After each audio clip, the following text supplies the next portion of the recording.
everybody, and welcome back to Encounter Roleplay. My name is Will, I'm a D&D sex icon, and I'm back today for yet another episode of City of Mist, the Larkspur sequence. This is our penultimate episode, so things are really heating up in here. So let's go around the cast and crew, let's figure out who we are and who we're playing today. Metamancer, what's up? How's it going?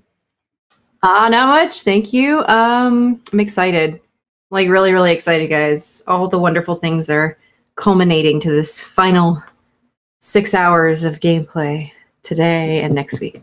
Yeah, I'm really excited. That's all I can say. I'm just very much looking forward to how you guys resolve things. Or don't. Yeah. We'll see. Yeah, well, yeah. There's that too. We also have Anna with us tonight. Anna, how's it going? Hello, it's going. I'm going to be playing Lena Ridley. And I don't know if she'll be able to save everybody this week. So, no pressure though, right? Just save me. It's all right. Just save me. If you have to choose one, just going forwards, pick me, and yeah, we'll be all good. We also have Tommy with us tonight. Yeah, Tommy, how's it going, my friend? It's going. I'm worried. I'm nervous and anxious, and I mean that's about average. For coming into this session, but yeah, it's basically Lena versus the world right now. We're not sure what the hell Faust is doing over there. Like, whose side is he on? So yeah, I play Shiyu, resident K-pop boy of the group, flower boy turned bad boy. We'll see where he ends. I'm worried about him very much so. Yeah. I think at this point, Faust is on Faust's side, and that's all we can say.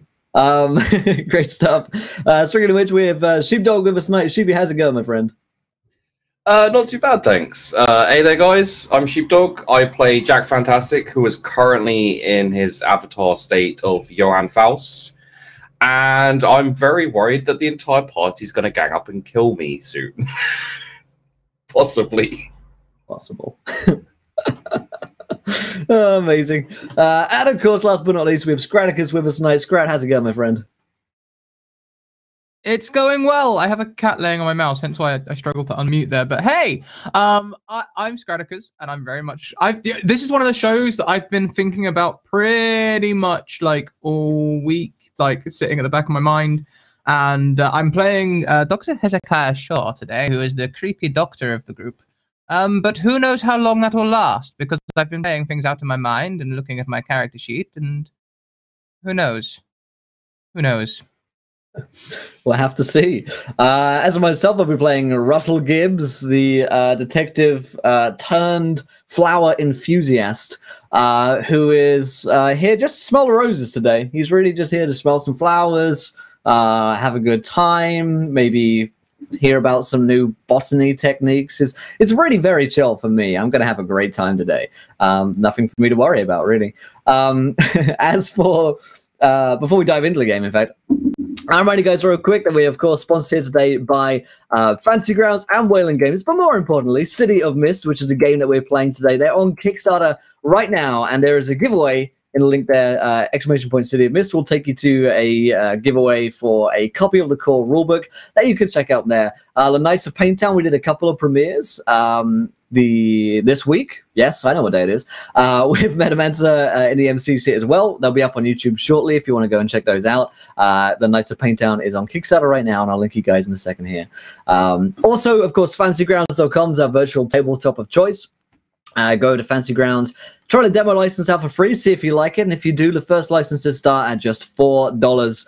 And secondly, whalinggames.co.uk are a go-to destination for role-playing games, board game products, tabletop miniatures. It's all being sold over there at up to 20% off the retail value, so definitely go and check those guys out. Of course, you guys can interact with today's show. If you haven't followed the show yet, hit the follow button and join us. Also, retweet this tweet. When we hit 20 retweets, you guys get to decide something which happens next in our game. Last but not least, donate to affect the game as well by giving players nat 1s, nat 20s, wild magic surges, and worse. But I will hand over to Metamancer to take us away to the penultimate episode of the Larkspur sequence. All right, very good. So, last week, our crew was staking out the mayor's house, trying to get some answers, figuring out what exactly was going on. Because they got there and they saw Rosenberg through the window, sitting there with one of the people that lives there. They assumed the wife of the mayor. Upon kind of entering the home, Gibbs and Shaw had been the first to approach to interview this woman, and without too much information really gleaned, they were on their way out after some conversation and tea, but she made sure to remind them to smell the roses on their way out. Shaw completely uninterested in it, while Gibbs was sure, why not? And unfortunately, unbeknownst to him, he didn't realize there was quite some danger behind this action, where he felt a strange need to stay at the house, maybe go talk to the woman some more. And so Shaw, entirely confused, and this entire conversation also having been transmitted over the phone, the rest of the crew waiting inside the car decided, maybe we should do something, as Shaw followed Gibbs through, and they went to the greenhouse at the home. Shiyu and Jack, aka Faust, decided, well, sure, let's go in after them, as Lena waited behind. Faust made some very strange power choices of basically spilling snakes out of himself again and letting them kind of move into the house to get some eyes, ears, I don't know. Whatever that comes to fruition, I'm not sure yet. We'll see what happens, but so there's snakes in the house, the sequel to Snakes on a Plane, and so they're now there in the greenhouse. Totally Really tame. Really tame. Totally tame. In the process, unfortunately, Shiyu managed to also get entranced by the strange woman's abilities with flowers, and Shaw, while resistant to most of the effects, did start to have some of the residual side effects being around the scent of the floral arrangements, so to speak. Lena, being the last hope for the group, came into the house, but this time much more carefully. She did manage to find Rosenberg and discovered that he was under some kind of paralysis. Though she was able to free him, he did let her know that everybody was in quite a bit of danger, and whatever plan they came up with would likely lead to at least his own death, if not others. So with the best they could come up with on hand, they made their way to the greenhouse as well. He gave Lena a very important relic, a pocket watch that he actually previously had used, and directed her that there was only one time use left, and it would only grant her a short period of extra time to do something. As he went in to distract Dahlia, the woman that they had been dealing with, Faust was given an opportunity to make a choice. In order to glean more information about himself and Mephistopheles, the demon that he has been trying to figure out a way to defeat, Dahlia gave him the choice of killing Faust for this information or joining the rest of the group.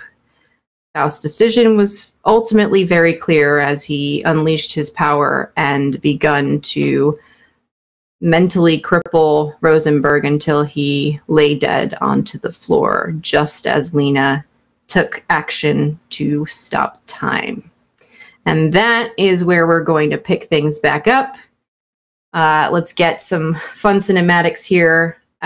Lena, the way this works for you as you see Rosenberg kind of collapse and scream in pain before the silence completely kicks in. It's almost like a ringing as you hit the stop on the watch, and you see everything just come to a complete halt. And there is slight movement, but it is so slow it almost looks like time is frozen. You have several actions that you can take right now before things start again. A resplendent offering. Seeing as this is a penultimate episode and I rolled a 4, Shaw, 4 wild magic surges for Dr. Shaw and a magic item. Ooh. Oh. Thanks so much, Israel. Appreciate it, my friend. Oh boy! Holy moly. Oh boy. Holy moly. I'm not sure whether that's lucky or not. It might not be. We'll find It out. depends. Wait a minute, have I done that wrong? Slash die 1d1000? Yeah. Yeah, space 1d 10,000. That should count for you. There you That's go. what we want. 416. All right, I'll read this out here. So the first one. Okay. This is amazing. Dr. Shaw begins his conversations with an insulting comment. I agree. Okay. Often he does. Canon, Oh. yes. Canon, yep. Totally can.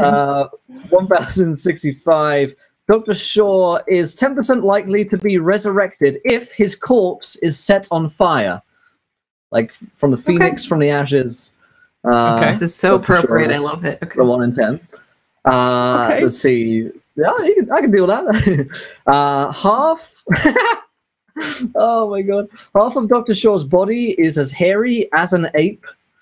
I don't know which half we're talking about here. Like, are we talking like a split down the middle or like a top bottom scenario? Yeah, that's. I think he's That's got a silver exciting. back, right? Like his back half is. Silverback. It's like, just his back half. Yeah. Okay. I mean, he's wearing a He's got, doctor like- smock, so who would know? It's Maybe got, we'll like see a the real neck. full, Yeah. like head of hair that starts like in between the middle of his scalp. Oh yeah, shit, he's bald. So yeah, it'll just start Just like up the back of his head. like these long drapes down the back. Yeah, I like that. That's a good look. And then last one. Everyone knows that Dr. Shaw's skeleton is made of gold. Everyone knows that. It's just common knowledge at this point. We all know that. Silverback, gold bones. Oh my goodness. Oh, that's a interesting combination. Could be like okay. a doctor thing, like a doctor skeleton, I guess. Oh yeah, he doesn't actually have to have Yeah. him his own. It could be something in his office made out of gold. I feel like he would have Who pawned that knows? quite quickly, but Yeah, probably. Oh, maybe it was Considering. the first thing I bought when I got that 10k.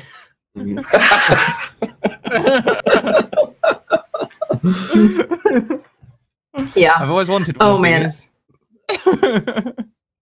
Okay. Well, you know what you need to do when you talk to people, so that's going to be fun. Right. So, Lena, what would you like to do? Right now, sky's the limit. So, Ooh. for reference, the Dahlia is standing kind of in the middle between this row of foliage and flowers. She's kind of off to the side a little bit.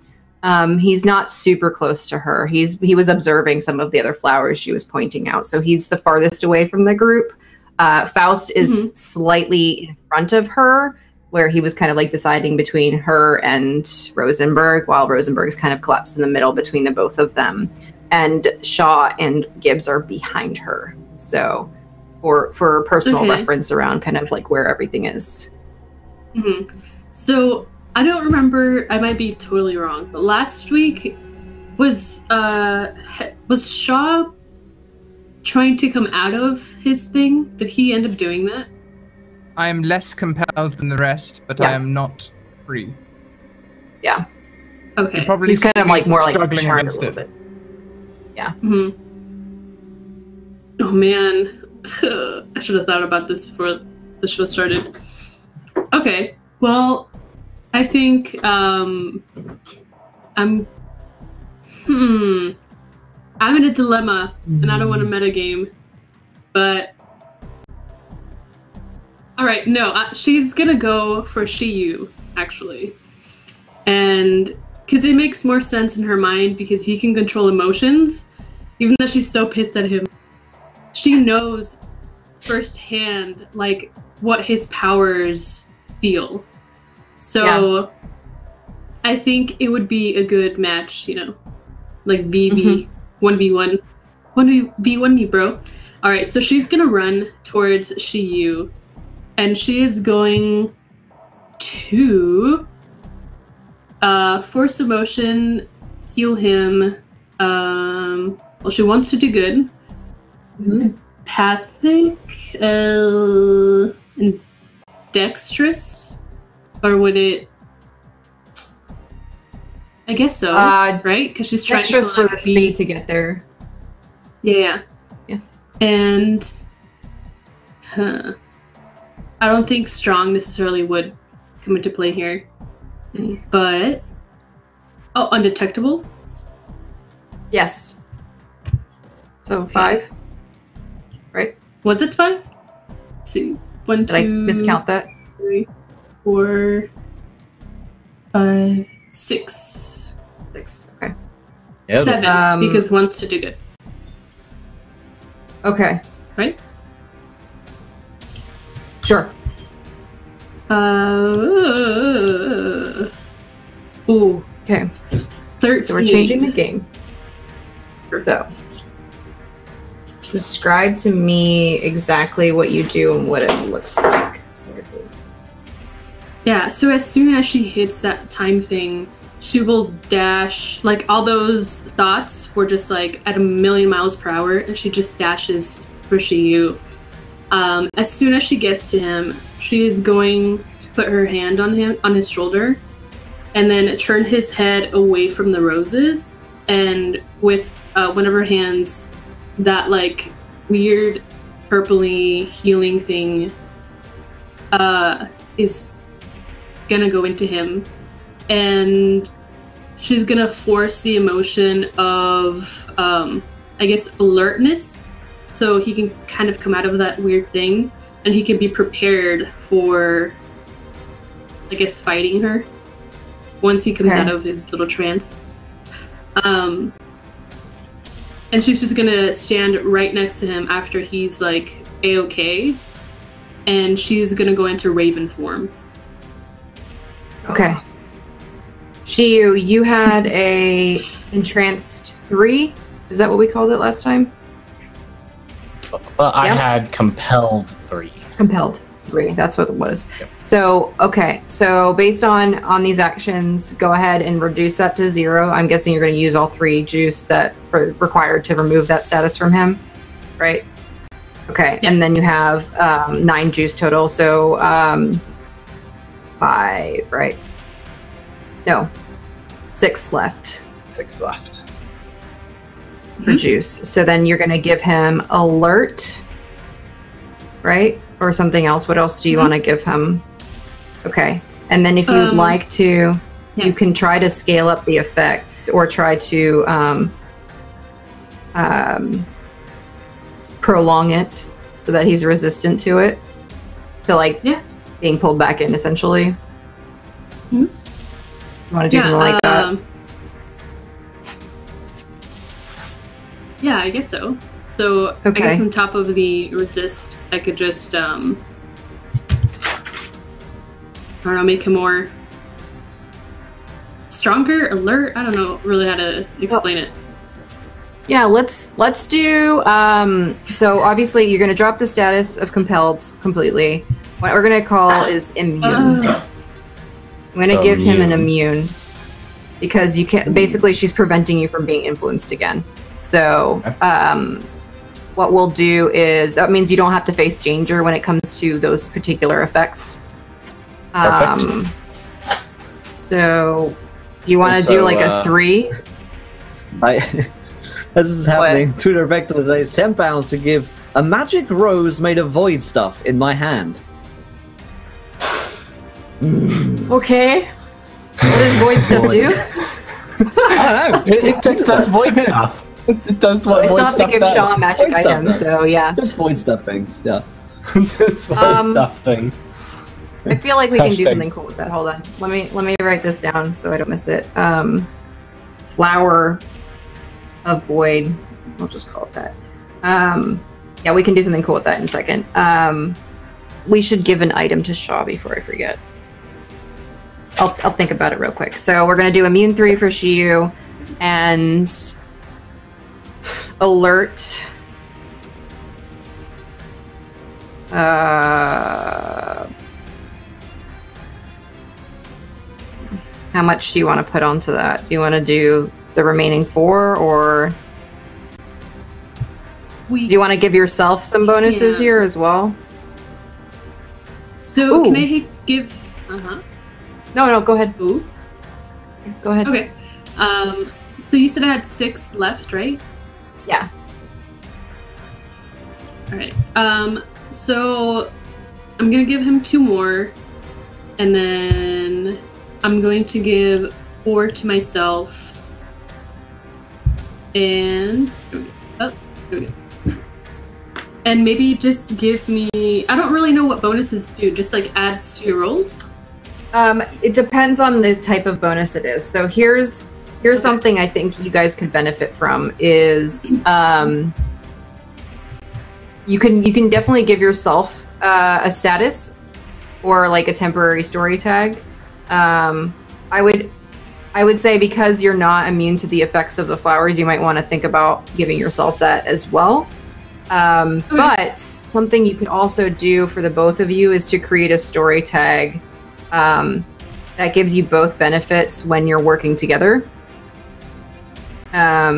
Since like you're basically putting aside what happened from a narrative perspective and like trusting that he's going to be able to help. So maybe like starting over or something like that as it's like a story tag. You know what I mean? That gives you guys both the benefit. It's up to you. Okay, sure. Just trying to create recommendations. So yeah, I mean, I've never played this game before, so any recommendation and help is more than fine. Okay. Yeah. Okay. So I'm gonna give myself resistance to these flowers as well as him, and starting over sounds like a good name for our relationship.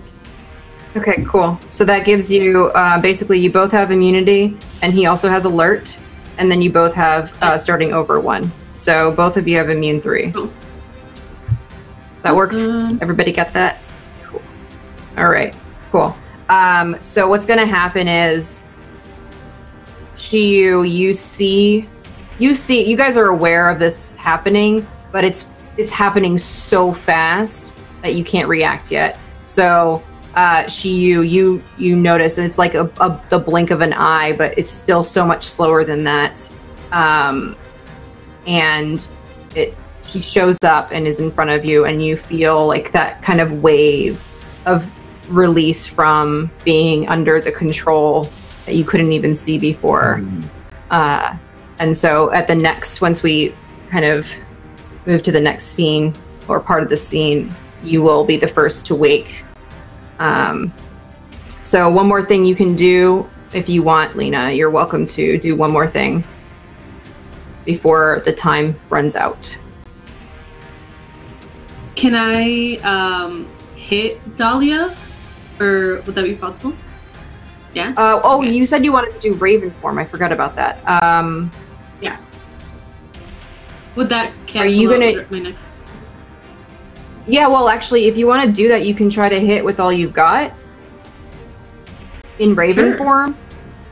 If you want to try to do that. Okay. Yeah. Cool. Let's do that.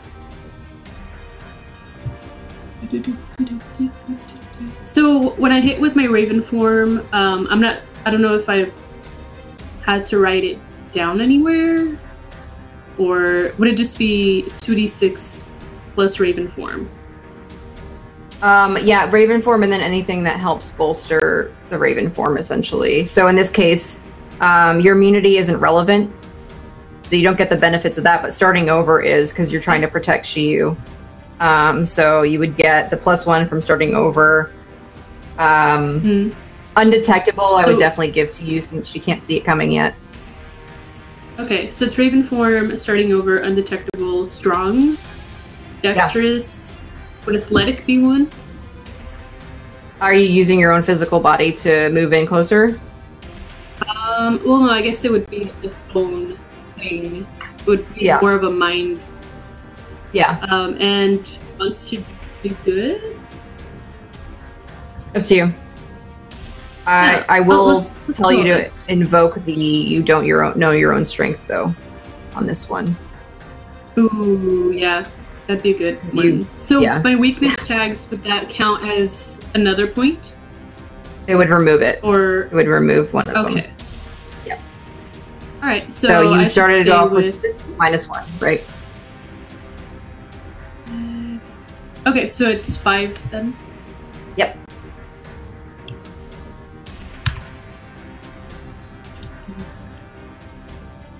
Good roll. 12. Okay, cool. So on a 12, you can do any number of the following things. You can take cover or secure a superior position, in addition to achieving your goal, obviously. And then you can hit them good. So you get a +1 per tier. So if you wanted to inflict a tier 5 status, you could do that right now minus whatever resistance she has. So if you wanted to just be like, no, I'm going like full Raven, that's it. I'm going in to knock her out or whatever it is that you want to narrate. We can do that. It would just be like you're putting all of your juice into doing that. Yes. Let's do that. Okay. So tell me what it looks like when the Raven manifests, and how does the attack look, and like what is the effect it's trying to create as this is happening? Yeah. So I don't know if anybody watches anime here, or specifically My Hero Academia.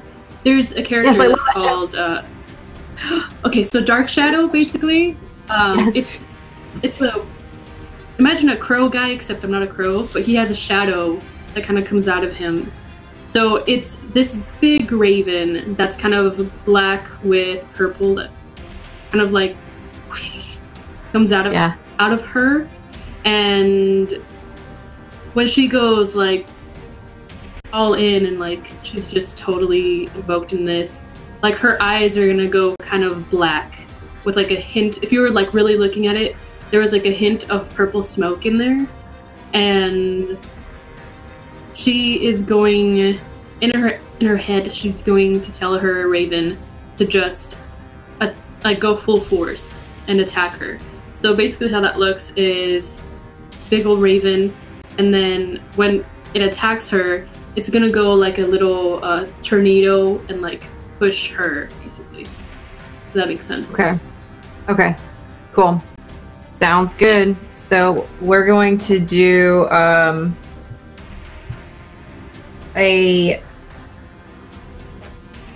what do we call this? I'm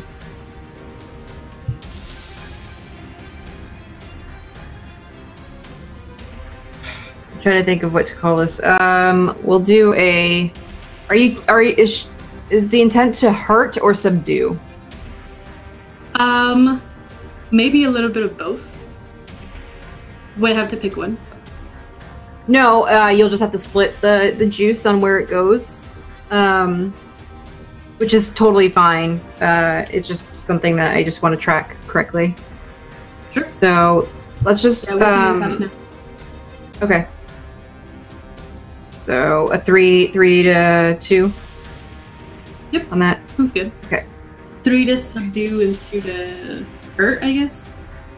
Yeah. Like that's what Lena would do. Okay. So minus her resistances. Granted, she can't see it coming, so the subdue part is going to be a little bit different, but the hurt she won't be able to block. Cool. Okay. Okay, just marked it down. All right, so at this very moment, as your raven kind of like pushes her across the greenhouse, I need Jack to face danger because the time is about to come back to see if you get hit by any of the residual effects here. And then Gibbs and Shaw, yeah, because you're right by her. So the three of you guys go ahead and do a face danger. Does my void flower help me? Not yet. Okay. Also, Well, try. Shaw, I'm going to give you your magic item in just a second. I believe avatars don't have to face danger. Oh yeah, you're right. Yeah, okay. Can you narrate for me what happens when this explosive like force of like purple and black just starts to push against you? Because you are going to see it happening and feel the effects. You're just not going to get hurt by it. Right. Am I still like? Oh, are we talking me or Yeah. the others? Yeah.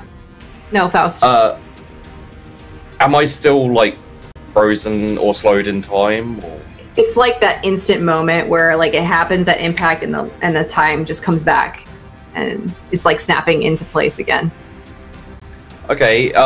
So Faust probably doesn't have time to react. I imagine that he gets pushed back a little bit and starts to kind of strain against it, kind of, not get knocked on his ass or anything. And his hat gets blown off and his beard gets blown like to the side here, so it's kind of sticking over his shoulder. Yeah. I think that sounds about right. Okay. Sounds good. All right. What about our rolls for face danger on Shaw and Gibbs? I got +2 I can use there. That's 9. Actually rolled fairly well. That's good. Yeah, I think I've got 2 as well. I'm going to take Warriors of Athens and Dreadful Appearance, because I've got a feeling that the black and purple fits very well with my aesthetic. Okay. Aesthetic. Actually, no, just 1, because I've got a new tag of Haunted as well, and that's probably going to creep me out. So just 1. Yeah. Shit. Okay. Should have stuck with 2. That's okay. Narratively appropriate. Okay, so Gibbs, here's what's happening. That moment that time snaps back into place. You get hit initially with the wave. It's almost like a forceful wind, but you kind of like catch yourself. And go ahead and reduce your status of compelled by 1. Okay. Because you're getting physically like shaken out of it. So slowly but surely, Shaw, you get blown back. But as you do, you have a brief moment where everything around you fades into complete darkness, but it's a comfortable darkness. And it's almost as if you like teleport hopped between where you were, darkness, and then back to where you were. And when you come out to the other side, you have essentially what looks like a blade made of the same magic or substances that you have when you're in your mythos form. So I don't know if we want to call it like a Blade of Athens or something like that, or whatever you want. That's pretty dope. Yeah, I'll take 1. Okay. So this will give you benefits to any physical combat where you're striking. And that's a story tag. Uh-huh. You can thank chat. They gave you the item. You're gonna reduce your compelled status all the way because you just got knocked out of it. So. Oh shit, son. Yeah. Very good. Lena saving the day. Okay. So now it is going to be Shiyu's play. Since you see this happen, feel free to role play if you need to. Yeah. I know it's not a lot of time in between actions here, but yeah. Like Shiyu briefly just clears his head of the fog that had taken over, and he says, "Thanks, Lena." And then he turns towards Dahlia and he says, "I really don't like being controlled." And now you know how I feel. Yeah. Oh snap. And assessed by a raven. Yeah.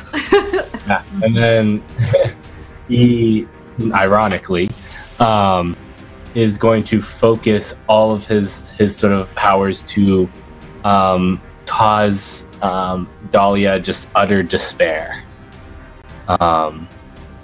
So change the game? Mm-hmm. It's likely, yeah.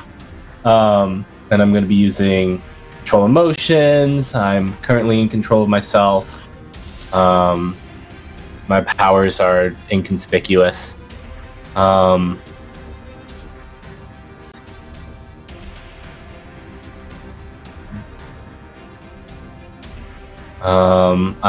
am, I'm a little pissed at myself because like this could have stopped me from saving my sister. So I'm going to use the 2 tags related to her. Keeps me determined, willing to go all the way. That's 5. I'm going to take the weakness of the fact that he doesn't care as much about consequences right now. So 4 total. +1 for starting over. +1 for starting over. Does the alert give me anything? Not in this case. Those will be more defensive. Okay. So if she tries to do something to you. All right. So 5 on this roll. Thank God. So you're gonna have a 7 juice. So let's see. You can also give like create story tags as well, or burn one of her tags. I've been trying to think about that, and I'm not. Is there a way? Like I'm not sure what the story tag would be that I create here.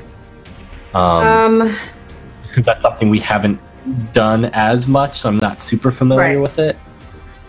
There's a variety of ways we can approach it. So you can actually because of the success, you can do multiple things. So if you wanted to create a story tag of like, what was it? I had the word and now I forgot. Like create like some kind of like aura of yeah, like along like those lines. Like you can't control me or something. Yeah, like and like so sort of create that story tag and I guess scale up the effect of it so that it's going like you can't control me, but then it also goes to everyone in the area. Yeah. Do that. So is that 2 juice there that's spent? Well, yeah, it's 1 per each person you want to affect. Okay. Yeah. So yeah, it's Shaw, Gibbs, I guess Faust. It'd be real bad if he was like completely no, he always faces danger, but still he's in the area. He's gonna be affected by it. I don't think I'm really that particular in Lena, so that's a total of 5 juice burned, I think. Yep. Story tag and then the 4 people. And then I am going to give her try to give her the status of despair 2. Okay. She's going to completely circumvent that. So here's what I would say. Okay. I would recommend burning her power tag of emotional control. Okay. Again, I know these are things you guys don't know about, but as it comes up through narrative, basically you're forcing your abilities to counteract hers. So go ahead and narrate for us what this looks like. All right. So I think that, she used, like, he's not going full flower boy, but, his hair is starting to flower. And I think you see the plants and the roses of this greenhouse sort of, they become more vibrant, they become more they start sort of like growing towards him, and as he sort of steps towards her, like they're like growing beneath his feet, and says and I think he as he exerts his will on this area, he says to Dahlia, "The rose only has thorns for those who would gather it." And he's gonna burn I guess he's gonna create this sort of aura around him, and then the burning of her tags. Okay, cool, perfect. I have marked it. She will no longer be able to add more to the influence on that side. So you guys have both resistances as well as not having her be allowed to use it again, essentially. So the current effects are there as they're getting dropped down, but she can't start it again. So good. great. That's really good. Yeah. All right. Fantastic. So at this point in time, Dahlia kind of, you probably would have knocked her into a couple items, so shattering glass and all that, as she kind of stands up. She looks pretty freaking pissed off. And she's like, this was a new dress. This is my greenhouse. I don't appreciate your rude attitude coming in here like that. You didn't even introduce yourself. And she is going to kind of like put her hands down to the sides of where the soil has fallen around her. And I need everybody, except for Faust, to face danger one more time. Also, Dr. Shaw's wild magic search from Lady Purple is that when he next draws blood, rain immediately begins to fall. So Good. perfect. That's amazing. Oh, yes. Yes. This is going to Not be so bloody insanely rain, dramatic. right? Let's see. No, just says rain. Is this where alert helps me out? Yes. Facing things. Alert Okay. helps if you have it. Got that. Gibbs is still at disadvantage with 2, So, right? Controlled. Yeah. so what Compelled does my runner. story tag do for this? Can't control me. is that- That one okay. won't give you a benefit here. Yeah. But Yeah, the idea was sort of you to can help use- the others, possibly. Yeah. This is not a mind thing. This is a physical thing. So, Okay. yeah, anything that you guys can use to protect yourselves from physical harm, you can use here.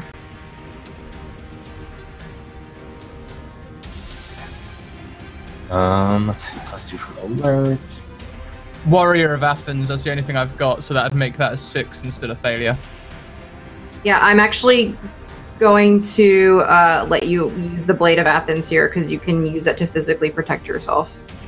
7. And I'll tell you why in a mild second. success. 7 is good.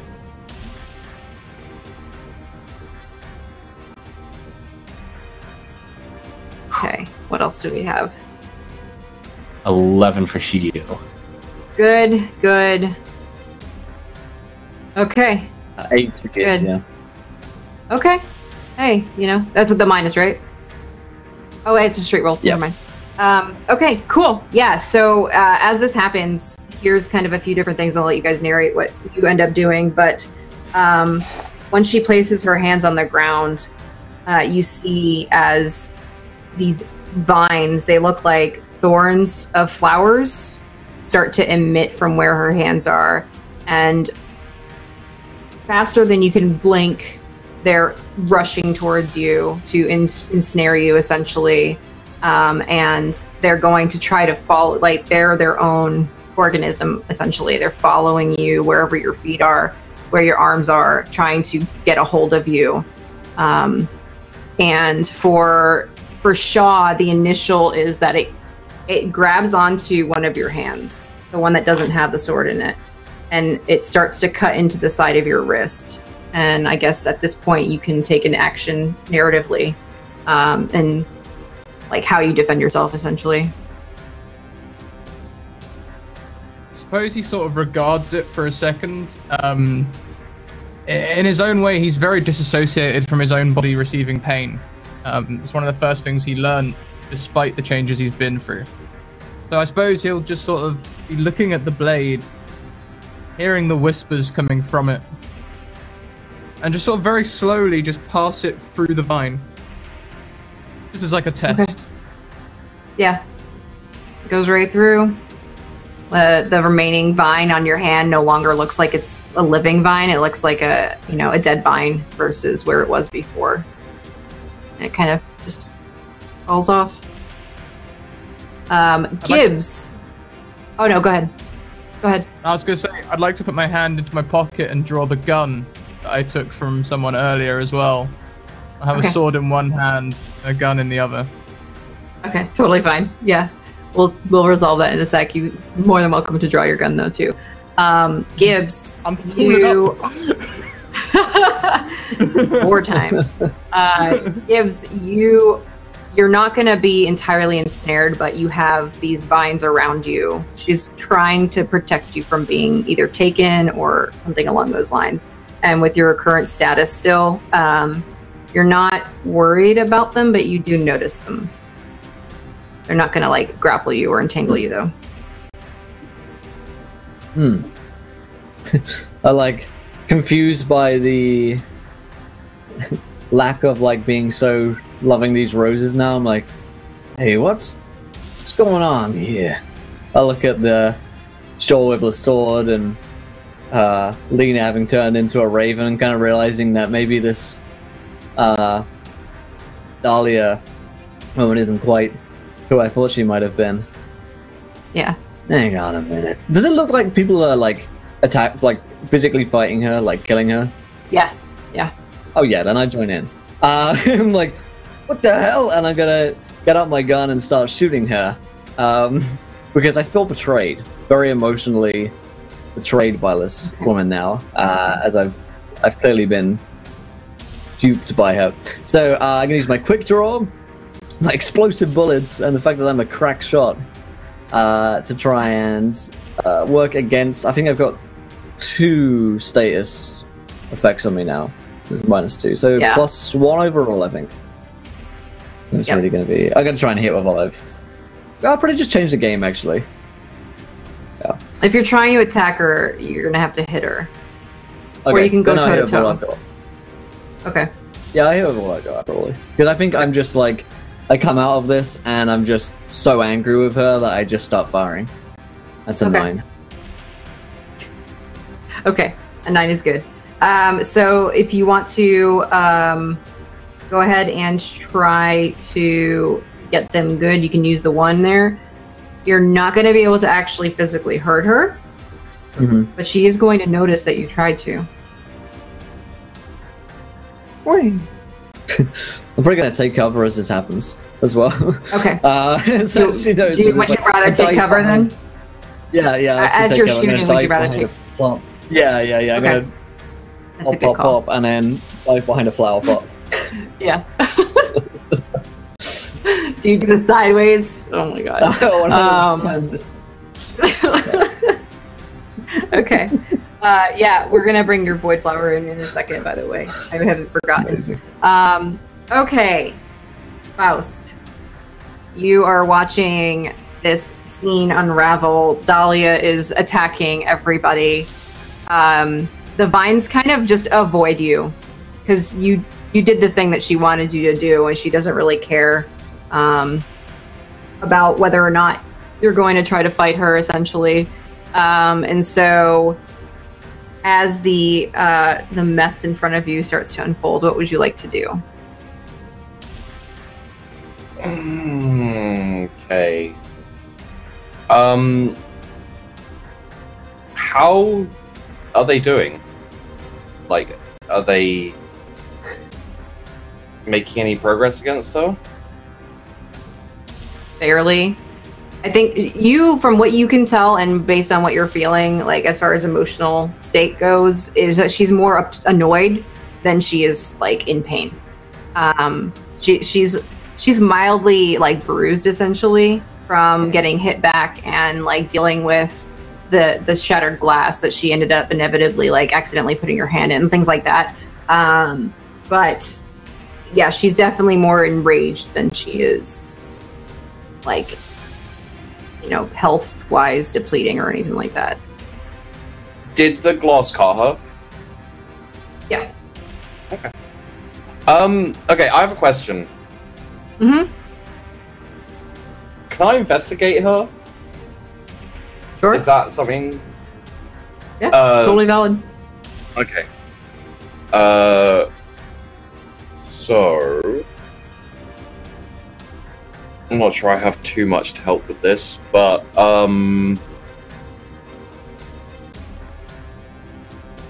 Feeds of Bliss and Quick Study, I think Okay. would be the 2.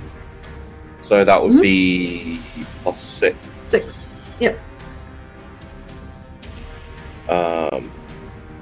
Okay.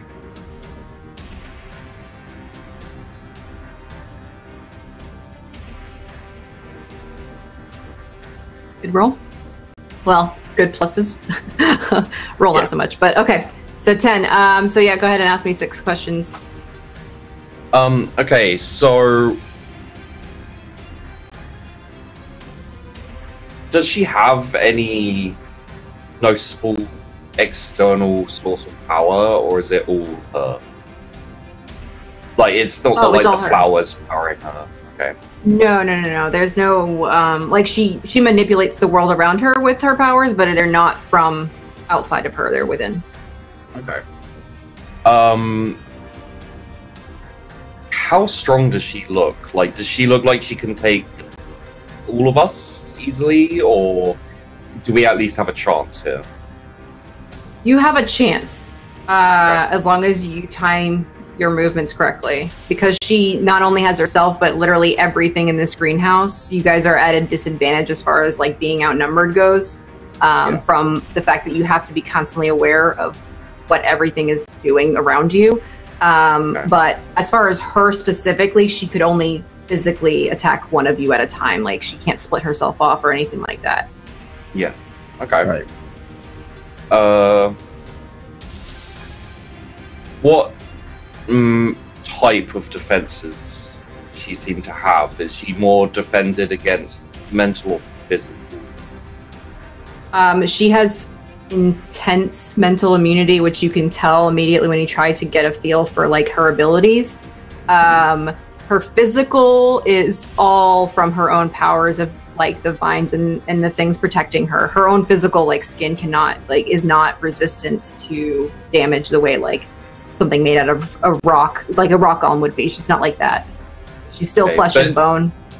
She is definitely enhanced, maybe durable as well. Yes, so I don't want to give away too much, but think photosynthesis. Right. Okay. Does she display any noticeable weaknesses in her movements or in her mentality?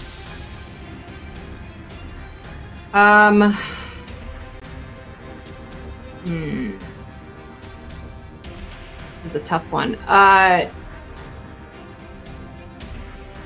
You can tell from the feeding off bliss abilities that you have is that she enjoys a challenge and often gets lost in the passion of it. So the distraction technique that Rosenberg used was valid because she was impassioned by wanting to kill him. And so she did not notice Lena being there. So it was one of those like that would be the type of weakness, is like using a carrot or something to intrigue her while being able to execute another part of like your plan elsewise. Okay. And last question, from her attitude, kind of demeanor, does it seem like she has backup anywhere now? Like, I imagine it'd be fairly hard to tell with her, but she's a very confident woman. Whether that's to her own abilities or because she knows she's not alone is to remain seen. You wouldn't be able to see that specifically with your abilities, but she's definitely not worried about the position that she's in right now. Okay.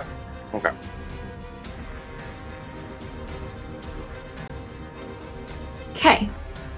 Meanwhile, Just standing there like, yes. Yes. Faust is like, this is very entertaining. You're like right now. You're like, I noticed that she doesn't seem nervous about this. If I attack her here. Oh dear. We're in trouble.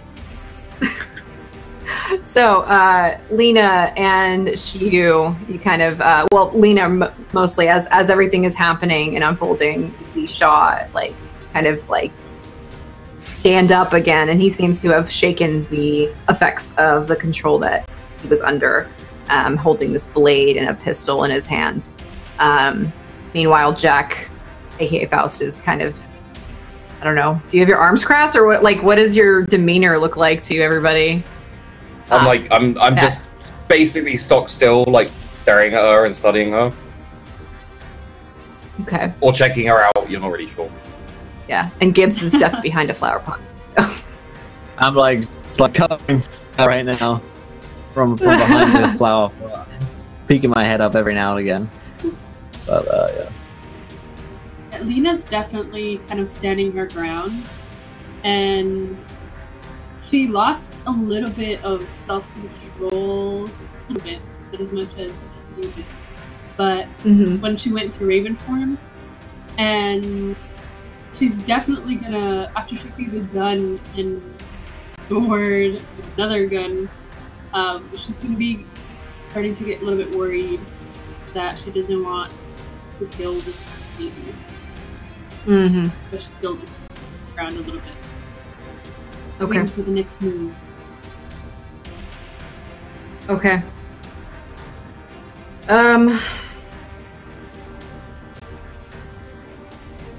So, Chi, do you want to do anything now that you've kind of seen like these things happening, and you're getting a little bit of a better idea of like what she might be capable of? Yeah. So these flowers and this flower garden's just bad news, right? Like bad news bears. It's just bad news bears. Okay. Yeah, you guys are fighting in her domain, so yes. Okay. I mean, this may be another good stop holding back moment, possibly. Intriguing. Like, yeah. Because he sees like Go on. Now, whether or not they're his friends, Please, continue. That's question. Well, they're colleagues, hopefully friends. He's still figuring that out. But like, this woman's bad, and he needs to stop her. And this flower field is definitely stopping us from being able to do that. So basically, he's using his power in a never before seen way. It goes along with his overall power that is the flowers of Suchun. However, this is a new flower, which is the flower of destruction. A flower that has been used to destroy entire armies. And he's just going to use this to try to put the entire flower army down. Like, he's just going to destroy this flower garden. Okay. So you're trying to destroy the greenhouse. Basically I'm trying to destroy the greenhouse. Okay. Yeah. This is a pretty big move. Yeah, I would Big plays right now. I wouldn't Big say it's plays. quite an ultimate. I would say maybe like no return. At minimum, no return, yes. Yeah, I would say it's no return. Remember, I wouldn't say this place is like a two-bedroom house, so... Yeah. I mean, pretty big. I would say this is definitely no return. Oh, this isn't quite as big as him bringing someone back to death, I would say. Yes, from the dead, yes. Bringing from the dead, yeah. So I would say that. Okay. So as a reminder for the consequences and the payment, to pay the price here is on a no return. If you are if you have a 7 to 9 on your roll, you have to replace one theme entirely. On a 10 or more, you will mark fade or crack on that theme that was relevant and burn all of the power tags on that one theme, which means you won't be able to use them for the rest of the fight or session until you recover them. Right. If you are going to roll a 6 or less, you also pay the price for a 7 to 9, but then you lose control of your powers, which means that I would probably just... Yeah, go ahead. I will say that my expression thing has the contain the surge improvement. So good. At minimum, I get a 7 to 9. Okay, that's good. Good to know. Okay, so 2d6 plus how many logos do you have left? 1 plus 1. Everybody hold your breath. All right. Oh, okay, that could have been worse. Yeah. That Okay, 6 was so- hovering on a 2 for a while. So here's the sad part, or the crazy Mhm. part. Could be both. It could be a happy thing, but you just lost Mhm. your last logos, which means that you are now an avatar. Lovely. So, welcome to the avatarhood. Great. Okay. This is not necessarily a bad. You get like a Yeah. long tail, and your skin changes blue, and it lasts for like 4 hours. It lasts for as long as she wants it to last. So, what is the mystery for your mythos? Like, what is the burning question right now that they have? So my mythos, he is sort of he judges the souls of the living and the dead and decides whether or not they go to heaven or hell. Okay. And so his whole thing is about sort of judgment of the people, and he doesn't his main objective is, I mean, sort of protect the sort of area that is in between being alive and dead. So he doesn't have a specific goal within the city per se, but I think it's to ensure that there aren't people that are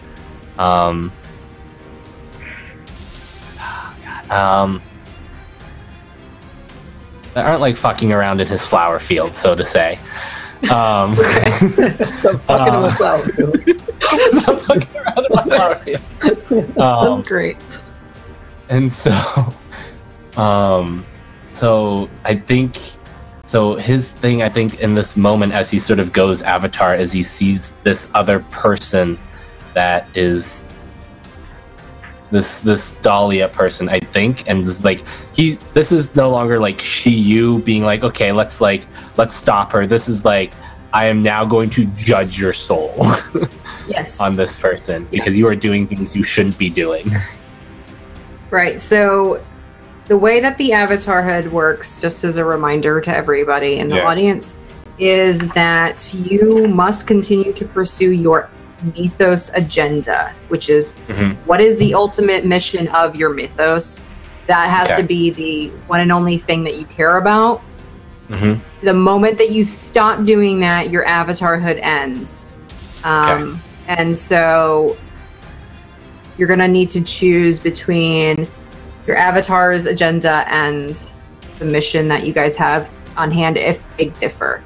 So they might not differ right now, but like your sister doesn't play a part in this specifically, right? Like there's no emotional connection, because you're losing temporarily. You're temporarily losing what was left of your humanity. It's back there somewhere, but it's not important right now. So that's kind of how avatarhood is. So I'll give you a second to kind of figure out what you want to do with that, as I think this is actually a really nice narrative on what Gibbs finds with the void flower, because destruction and void seems really go well hand in hand. That makes a lot of sense. Also, Mei-chan Press donates £10 to give Dr. Shaw a ring of friendship. Feels bad, man. What is a ring of friendship? Presumably it means that Dr. Shaw can have some friends. Aww. Maybe it's a talking ring that tries to be your friend. Oh no. Oh no. I'll be your friend. It's like Pedro all over again. Oh gosh, poor Pedro. He's still in the car. He has no idea what's going on. He's in my robes, actually. Oh, is he? Mm-hmm. Oh, that's great. That's so perfect. Yeah. Okay, good. It's gonna be exciting. That's worrying. Okay. I mean, pre-finale, I guess. So, Shiyu, what you're gonna be able to narrate exactly what everything looks like, because I'm gonna let you do what you want to do and what you describe, and then we'll go from there. But basically, the destruction of this greenhouse. Yeah. So I mean, just like I think the glass just shatters, and there's just like it's one of those moments where it's there's no discernible visible effect, but so it's like one of those moments where someone is so powerful that it just crushes things around it. Again, super anime. And I think Perfect. just like all the flowers and the vines and the rose bushes are just crushed under this immense pressure, and sort of destroyed. And Okay. yeah, so I think, and just the glass just shatters sort of, I would say, outwards. Yeah. And yeah, I would say that as long as he gets to do it, he destroys this flower garden here. Okay. Okay. I would think at this point, like as you're doing this, and feel free to narrate additional things here, but as this is happening, it's almost like this invisible wave of energy, like you were just describing, as like the glass shattering outward. And I think where, like in the middle of it all, where Gibbs is left this flower that kind of blooms from the ground, as it like just basically, it's like calling to Gibbs to take this flower, and it's going to protect him, or he feels like there's something that can help him here. I'm gonna grab. Definitely gonna grab that flower. Cool. Also, if any of you thought that Chiyu's previous a mythos state was extra, this is even more extra. Oh yeah, tell us what you look like. So at this point, so he's still, so he goes into his mythos, and you're sort of familiar with it, sort of the flowering long hair, and he's wearing a hanbok. But instead of sort of like and even though it was very well done, the last one, in comparison to what this is, it was peasant's clothes. This is like he's wearing, the best description for anyone who would want to look it up is look up like Korean king regalia, and that's just like an over-the-top sort of hanbok, just long trailing sleeves. He's got this hat that has sort of strings of beads hanging down from it, obscuring his face. And instead of beads, I think they're actually strings of flowers, since this is sort of his flower thing. And just like extravagant sort of like embroidery, and it's a black hanbok, just with gold flowery embroidering across it. And again, it's real extra. And I think anywhere he steps, there's sort of like little plants growing everywhere he steps. And yeah, so that's his avatar. And yeah, I think that's awesome. he's moving. I think he's moving towards Dahlia at this point. Okay. We got Sheepy with weird sunlight eyes. I was sneezing. Oh. No. Okay. I also have an office block. Yeah. Fantastic. Let's swing over to Shaw. You just witnessed this like intense energy pouring out of Shiyu as the entire greenhouse gets what almost is blown to bits. All the glass is shattered. The initial frame is still there, but all the flowers and foliage has since been destroyed and is wilted, basically composting on the ground, if anything. So what you're telling me is that Shaw has just been pushed through a comfortable blackness, appeared with a sword from his gods. He is now surrounded by death and falling glass. Yes. Sounds like your kind of party, huh? It sounds exactly like Shaw's kind of party. He's sort of like looking at the sword and like listening to it and sort of nodding.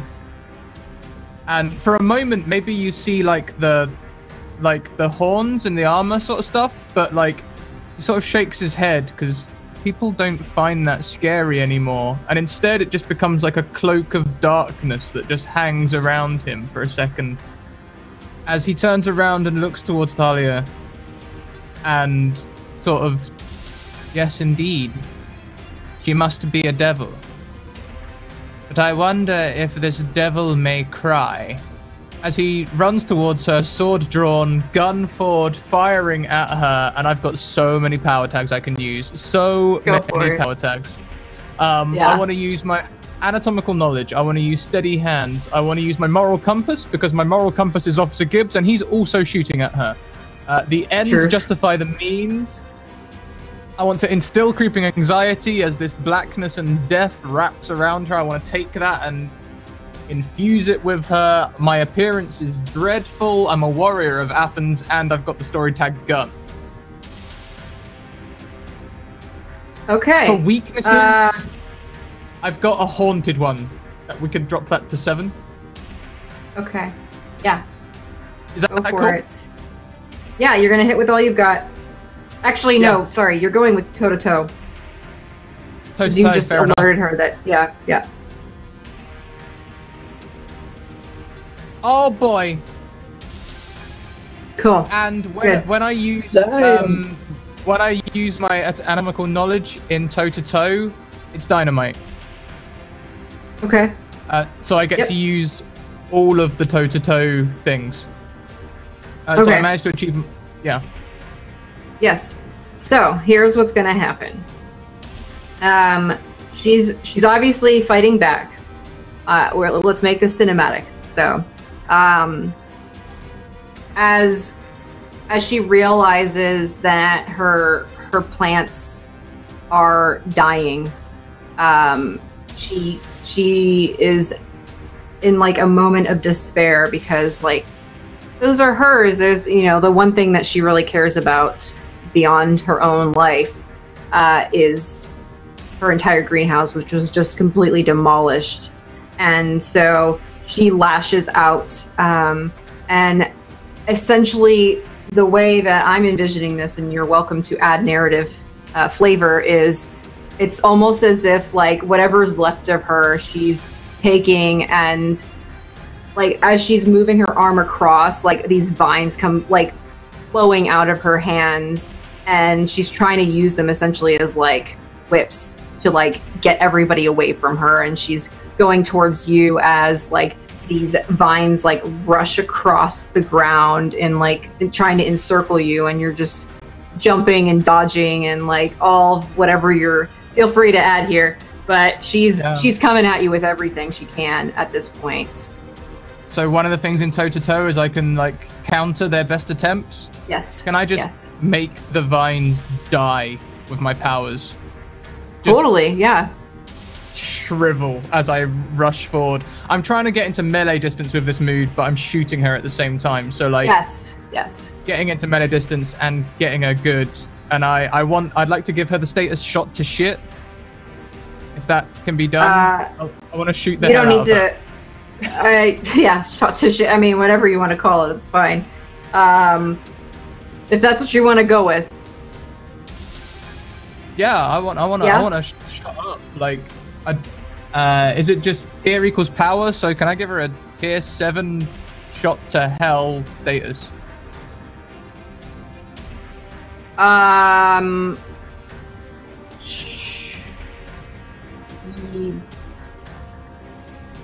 she's gonna die right off the bat there. So yes, you can. Yeah. Just letting you know. Yeah. I'm trying to kill her.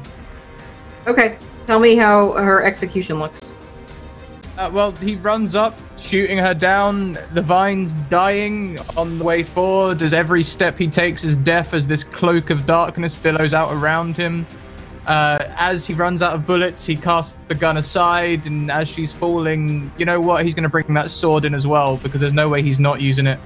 And I will, as she falls to her knees, I'll behead her with the sword so that her head rolls into the shrubbery. Blood spews forth everywhere. And then standing over the body, I guess, the rains begin to fall. Yes. Perfect. Okay, yeah. Basically, as all of this unfolds and her head finally kind of comes to a stop when it's rolled down to the distance, you see for a brief flicker of a moment, a smile on her face as she was beheaded. And she is now dead, for all intents and purposes. And the rain is just pouring down from the sky. And of course it's coming through the greenhouse because the glass has now been shattered. And it's just flooding this area. And there's just mud everywhere now as the plants that were once, you know, in full bloom are being like washed through the mud. And you can feel almost like the heat from all the power that just was displayed here, like causing steam to rise as everything kind of starts to settle and calm.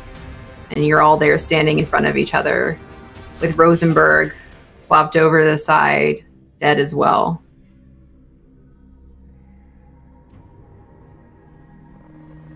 I mean, the first thing she...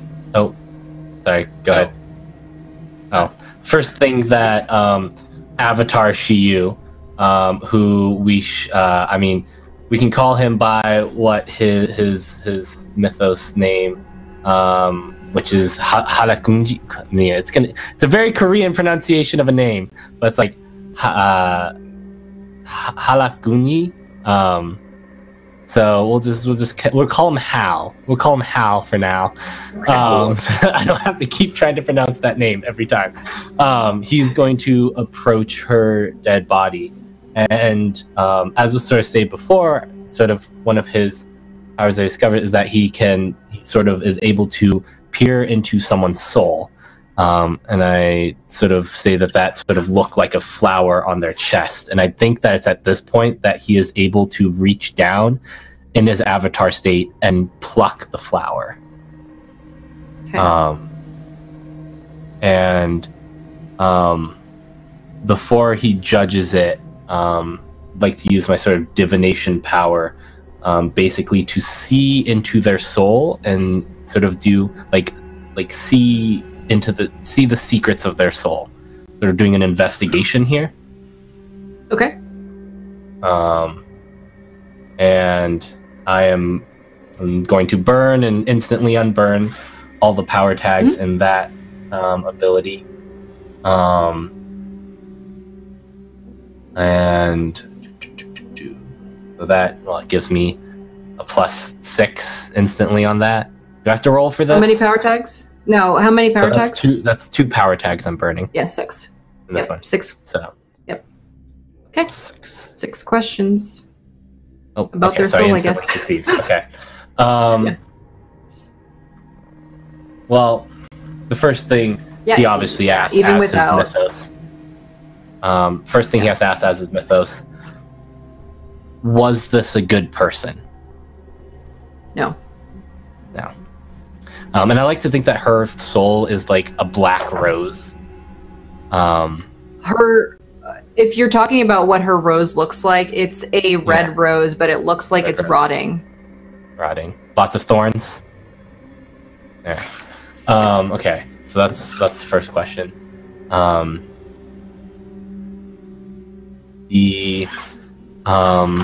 think the second question he wants to ask is, who is the soul connected to? Clarify your question. I think he's trying to see who were sort of her closest relations, I would say, both physically and emotionally. Okay. Emotionally, her soul was tethered to what you destroyed. Physically, her husband. But you can tell that the relationship was a controlled one, where she was the one who manipulated what happened. And I'll just kind of give this to you guys as in an effort for her to do whatever bidding she was given. She had to manipulate the mayor in his political seat to help achieve those goals. So that was her role, from like how her emotions and physical being was tied to where she was. All right. Questions. Trying to decide. Anyone have any recommendations for questions? Mind you, this is about him judging her soul. So, Well, I don't. I also- definitely does. I also In the think end, that it's justify the means. the avatar right now sees this sort of whatever this organization is. They are fucking around in his flower garden right now. They are trying to be gods among people. Yeah, did she have all of her soul, that kind of thing? Like, does she share that with someone else? We know that there's stuff with demons going on, so I wonder if, like, she made a pact with a demon somewhere, or maybe not all of her soul is hers.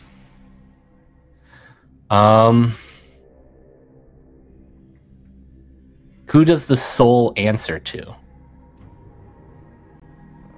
It doesn't have, it's not bound to any other. She did not sell her soul or anything like that. Okay. I have something I'd like to do if you want to have a think for a second. I'm fine to pause for all of my questions for a moment. Okay. So after her head goes flying, and there's probably a moment or two of just standing there, and then Shiyu starts wandering up to her and apparently fiddling with her. Faust is going to walk forwards and kind of try and get everyone's attention, probably aside from Shiyu. And he's gonna strip off his robes, and underneath his robes, he's like very like extremely muscly, like Jack was like built. Faust is like Arnold Schwarzenegger in his bodybuilding days built. He's got a thong on. He's oiled. He's glittered. Strikes quite a figure. Oh my god! And he's gonna stand there like kind of arms crossed, waiting for everyone to come and join him so he can talk to them. And I'd like to try and stealth away while my illusion is distracting them, please. Oh, Jesus. Okay. Sneak around, my friend. Yeah. So seductive illusions, obviously. Feed off bliss. I guess there's not really much bliss going around anymore. I'm No, fairly not really. Sure I've turned it into a room of death.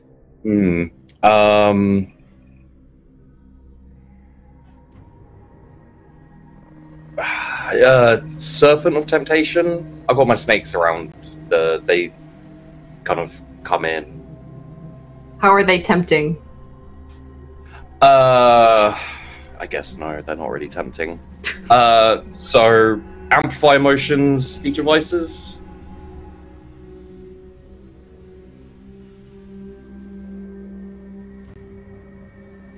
You couldn't give me an argument for feed your vices. He's really sexy right now. How do you know that that's appealing to them? I'm hoping. What makes you think Lena's into guys? I'm hoping. The other one I could do is inflame the senses. Actually, it would make sense, like to focus their senses on him. Okay. I'll take that over the other one. Okay, so that's good. I mean, it's a guaranteed success, so. Yeah. Yeah. Okay. Off you go then. So I'd like to on my way past grab the leg of what's his name? The guy I killed. Rosenberg? Rosenberg. And drag him off with me. Okay. Okay. So I'm it's alright, it's fine. I know what I'm doing.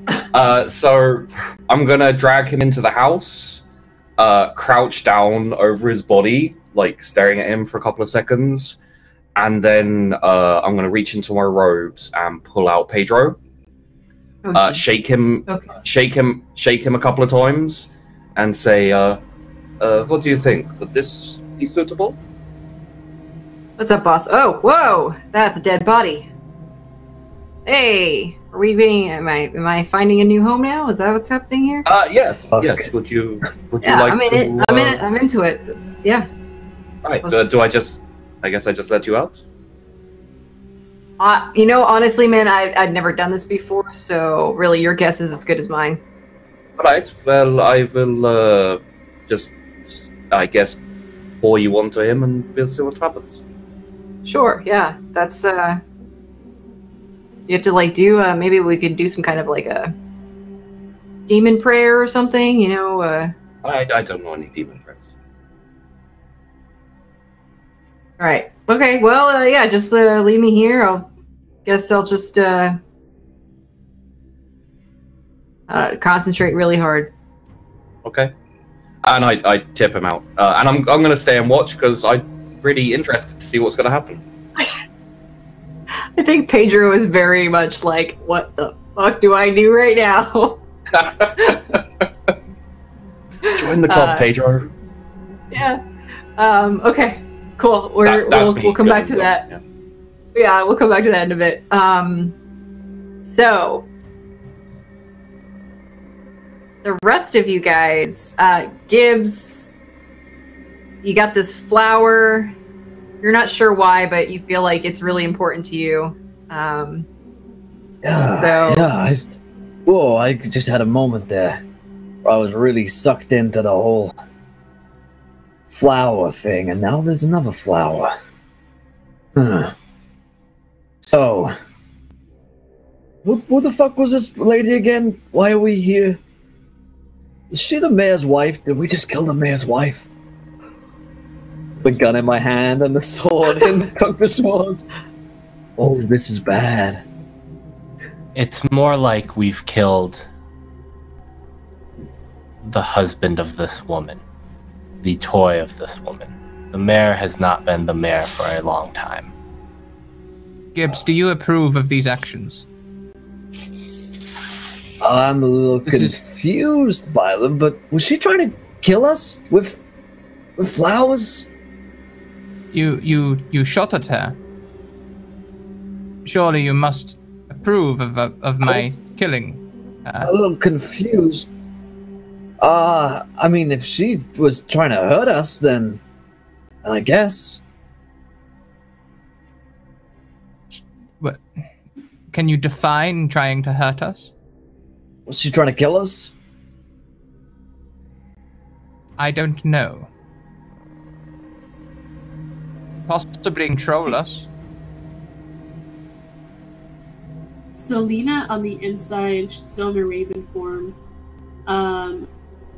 Yes. Her human side, she's gonna be panicking a lot. But her raven form is just got what she deserved. There's no going back now. And I look at Flower Boy, and then did you get your 6 questions in? I think I He still still have has questions. 3. But Okay. So she'll yeah. look at you and then quietly just observe you, making sure you don't try to attack her or anything. Just don't plan on dying anytime soon. I'm gonna ask the question: what is this? What was her goal?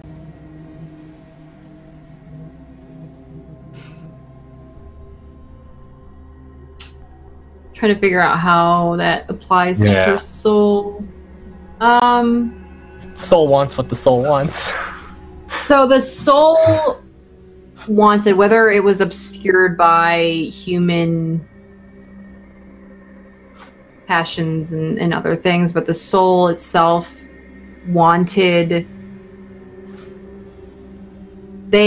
it wanted the Earth returned back to nature. Like, it wanted to remove the people that are, you know, essentially defiling the Earth, and everything related to it.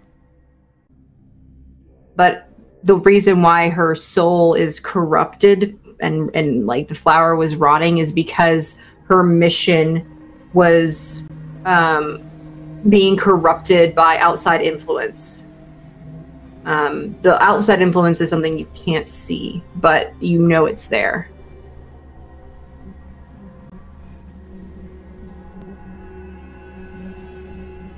So she started as a good person, but is no longer. Okay. Yeah. I have a soul question idea. If it's possible, can she identify who she was? Like her mythos? Yeah. Oh.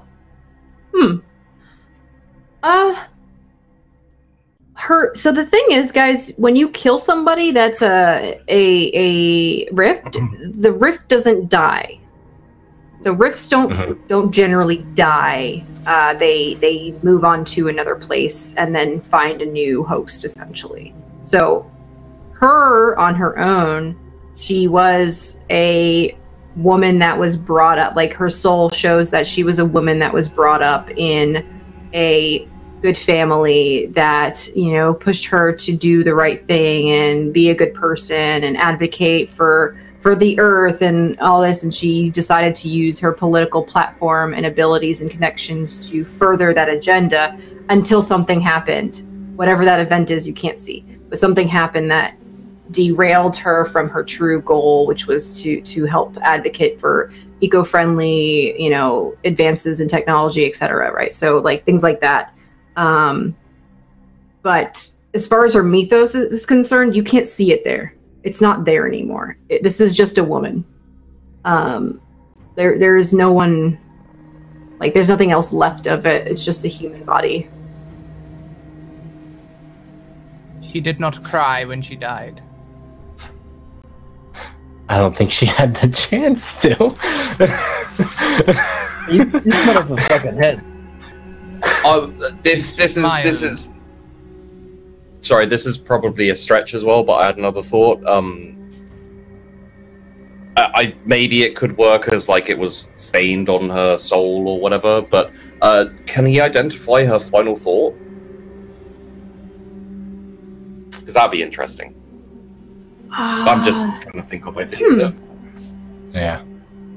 I'm really like feeling out this power because like, yeah, it's really very much soul based. So that could mean as little or as much as you think. Yeah.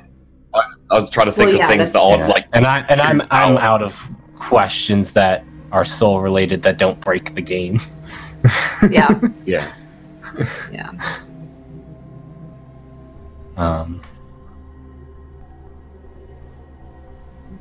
Yeah. Was that the last question?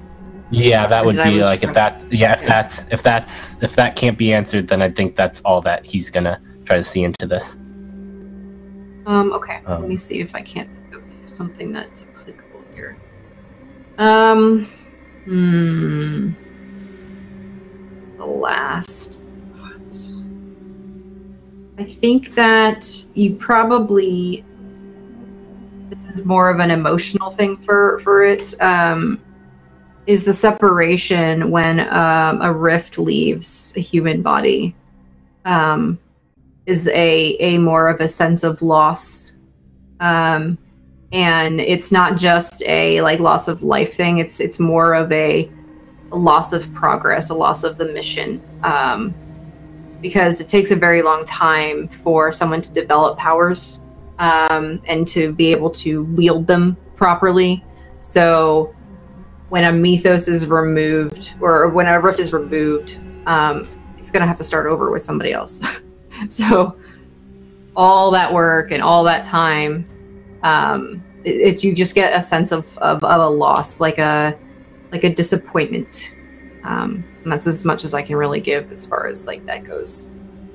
All right. He's going to sort of weigh the flower in his hand, and then he says, "May you atone for your transgressions now, and may you be reborn a better person in the next cycle." And I think the flower burns away in his hands.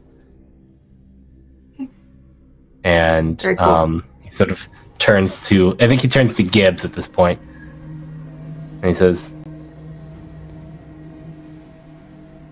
"There are forces at work in this city that are seeking to play gods among men. Find them. Search her body if you must. They must be stopped." And then he's like, and where he's gonna look around and he's gonna see that Rosenberg's not there, who is the other dead person, which is a soul he must judge. Where is the other body? That was done. Oh, Rosenberg. Anyone see him go?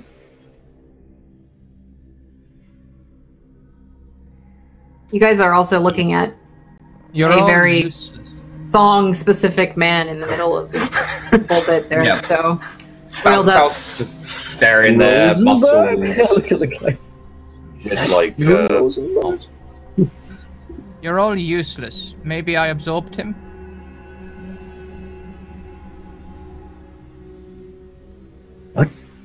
Can I walk towards this illusion or man? Well, you It don't looks know like it's an a illusion. real- It looks Yeah. like a real person, though, right? Yeah. Yeah. So we'll walk up to him and then kind of like look behind him. Not at his behind him. And is he there? It appears to be Pedro- like you can just see what Shibi described, which is a man standing there. So, Okay. like it's not like a Where are you? holographic projection or anything like that. Yeah. And does it look like him, or it looks like a totally different guy? it looks like Faust, like, you know, facially. Not really what you'd expect physically, but he's under a lot of ropes. Who knows?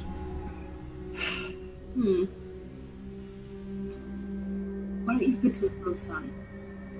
This isn't the place for that. He just stands there, with his arms folded. Does he make eye contact with me, or is he just looking out into Yeah, the yeah,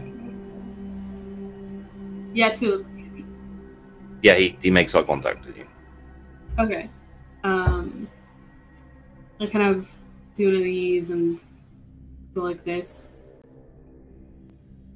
Okay. And then I'm gonna walk out. Like, just go past him. And go towards the bar. Damn, 10 out of 10 sound. It's all those explosions that went off just now with the glass shattering, police starting to show up. No. Not yet. Yeah. I'm just kidding. You guys, the state is out in the middle of nowhere. Nobody heard anything. Yeah. Okay. So you're gonna. Where are you walking to? Inside the house. Okay. So you're gonna go to the house. What about Gibbs and Shaw? This is. We should probably call this in. Seeing as you just beheaded a woman. To who? The chief of police is dead. The commissioner's on the run. Yeah. I see a point. Do you know where the commissioner has gone? No, I'm still thinking of the roses, in all honesty. No wonder your wife left you. This was the right thing to do. Savage. Did to start every sentence with an insult now. What? Yeah.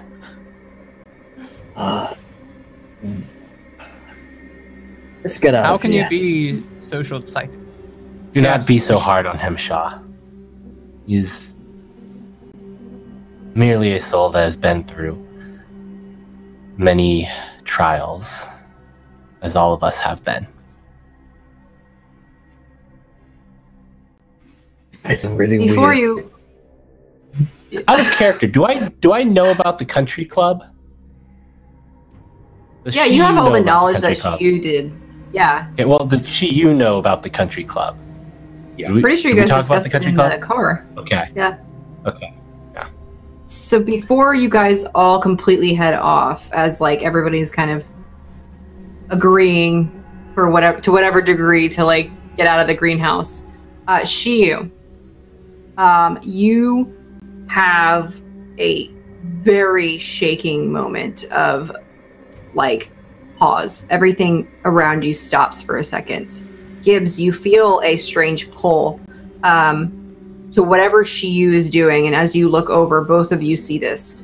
There is a vision of the entire city. Like it's almost like the camera, is panning across a cityscape, and you see this is your city, and there are no people in any of the streets. Everything is empty, and you go from building to building, and there are just people sleeping. And whether it was an office building or apartment residential areas, any of it, everyone's sleeping as it pulls you further and further away to a tall tower that's very central to the city in downtown. And you see a man standing completely made of whirling sand, and you come back to where you are now. Both of you experience this. Shaw and Lena, you both see them have like this physical, like tense reaction.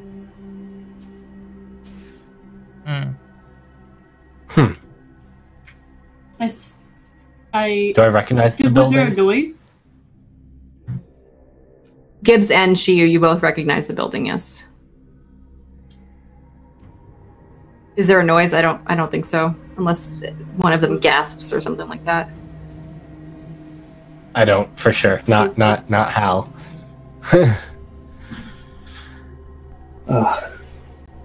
That's not good. As soon as you say that, Lena will stop walking into the house and she'll turn around. What happened? Just saw something weird. Am I tripping on these flowers still, guys? Anyone else see that?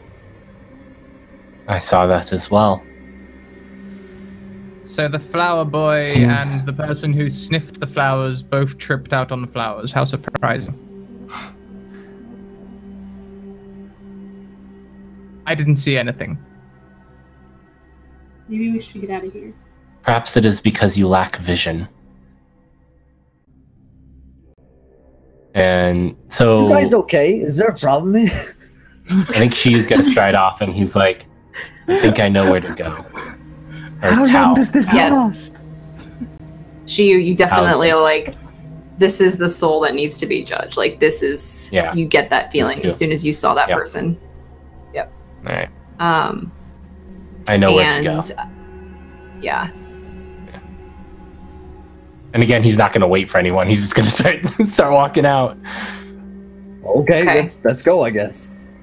As you are walking out, Faust is on a couch, I guess, with Pedro and Rosenberg's body. Pedro's Oh, like having these weird moments of like, okay, let me try this now. No, okay, hold on, I got this. I can figure it out. Just what if you surround us in salt, right? Like they do in those weird movies, and then light some candles on either end. He's just going off about like ridiculous Hollywood techniques of demons and summonings and all that other nonsense. Can you maybe like seep into him? What is that useless sack of stomach acid trying to do now? I should have killed him when we was on the operating table. I very much agree with you. And then she's gonna walk up to Rosenberg's body and pluck his flower, his soul, and Okay. I mean, he probably does. He does the basic investigation of, was this a good person? You know, sort of what were their sort of wants and whatnot, and their connections, and then he's gonna judge the soul, which I imagine was fairly morally gray. Yeah, he's definitely on the moral gray area, but you can kind of see it's like it's almost like healing of scars. Like there are obvious old wounds on the soul. Yeah. But they've since started to heal, so as if somebody were making amends kind of thing. And you see that there is a very deep guilt in the soul that probably led to whatever steps he was taking to fix things. And you can see almost like this is one of those like last emotional things before he lost everything, kind of, is there was that momentary pieces of pain that Faust was inflicting, but amidst all of that was a sense of he feels that he did do everything that he could possibly have done to help, like giving, you don't know this, but like that sense of like giving somebody the advantage, which would be in this case Lena receiving the watch, and he gave over whatever power he had. It's very obvious that he faced Dahlia as a human, not a rift, because he gave over the last of his power to Lena. And you can see that the soul there feels more human than empty. So. All right. I think also, you see this. One second, sorry. Mei-chan sends Gibbs some healing magic ice for that burn. Oh, this is nice.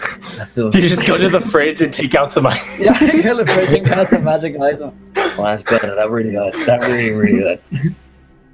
Why has everyone been so mean to me? I don't understand what I've done. I think that ice has been infused with aloe. Aloe ice. I think if anyone's watching, they'll see sort of Avengers style, the flower sort of flake away, and she will say, "Rest now. May your next life be more rewarding." And then as that happens, Pedro was like, "That was it. That was it. Hold on, I got this." Prepare for reanimated Rosenberg body, guys. Hey, guys. This is weird. I got limbs now. So what are we doing? I've got It's alive. It's alive. Is what? Does Pedro have a soul? Does Pedro have a soul? No, okay. I didn't think so. I think she looks at him sort of, or how Shiyu, Avatar Shiyu looks at him sort of quizzically. Hey, you look different. More flowery. You and I will have to have a the same discussion when this is all over.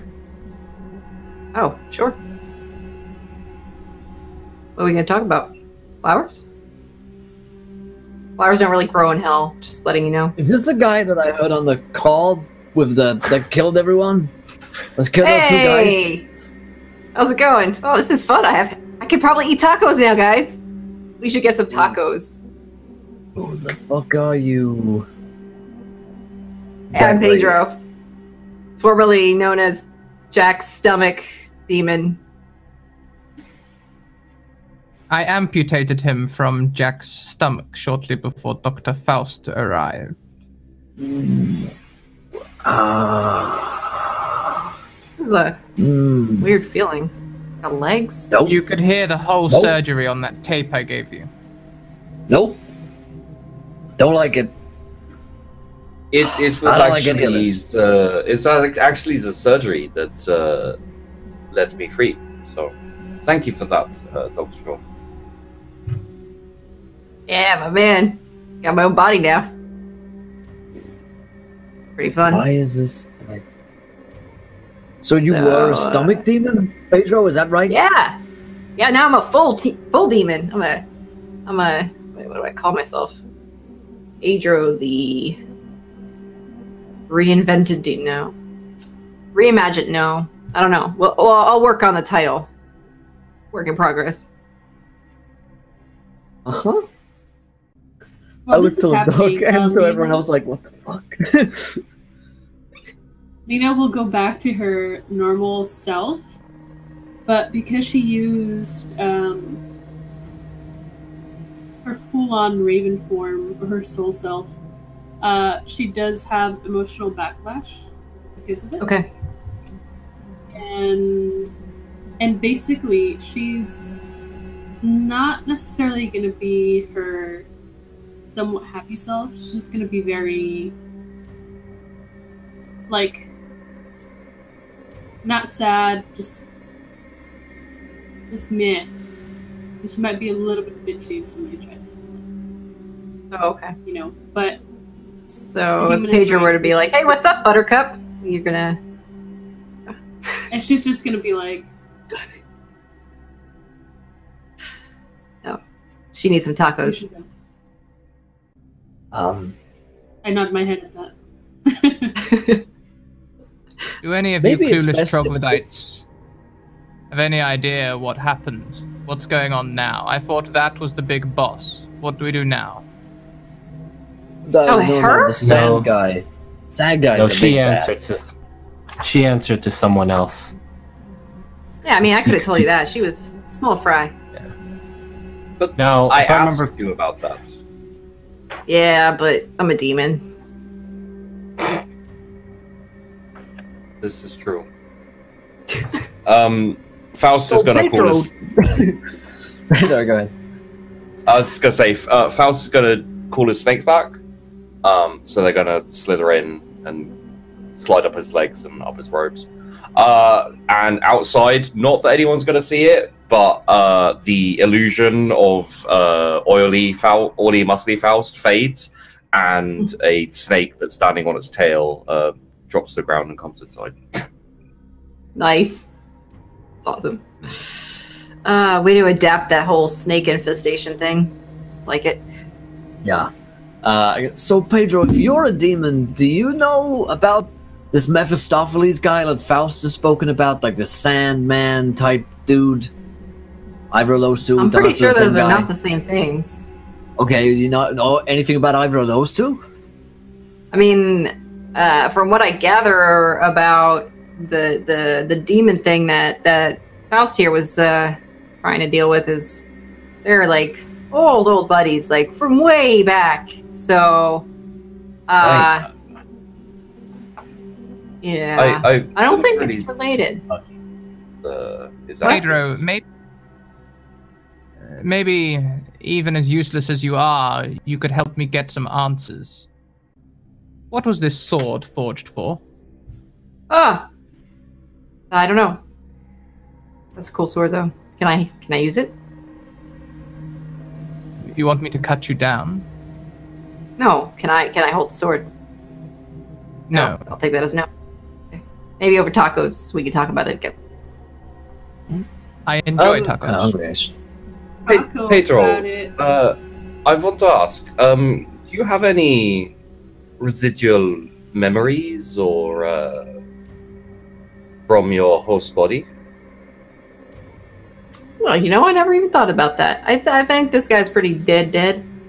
But I could like go to hell and see if his soul's there. Then maybe ask him. Like, have we figured out how to kill me yet? So, Well, we- are you gonna try and like kill us, Pedro, or kill anyone else? Because last I heard, you killed 2 people, and I'm still not really over that. I don't know. I don't really feel like killing people right now. So, who knows?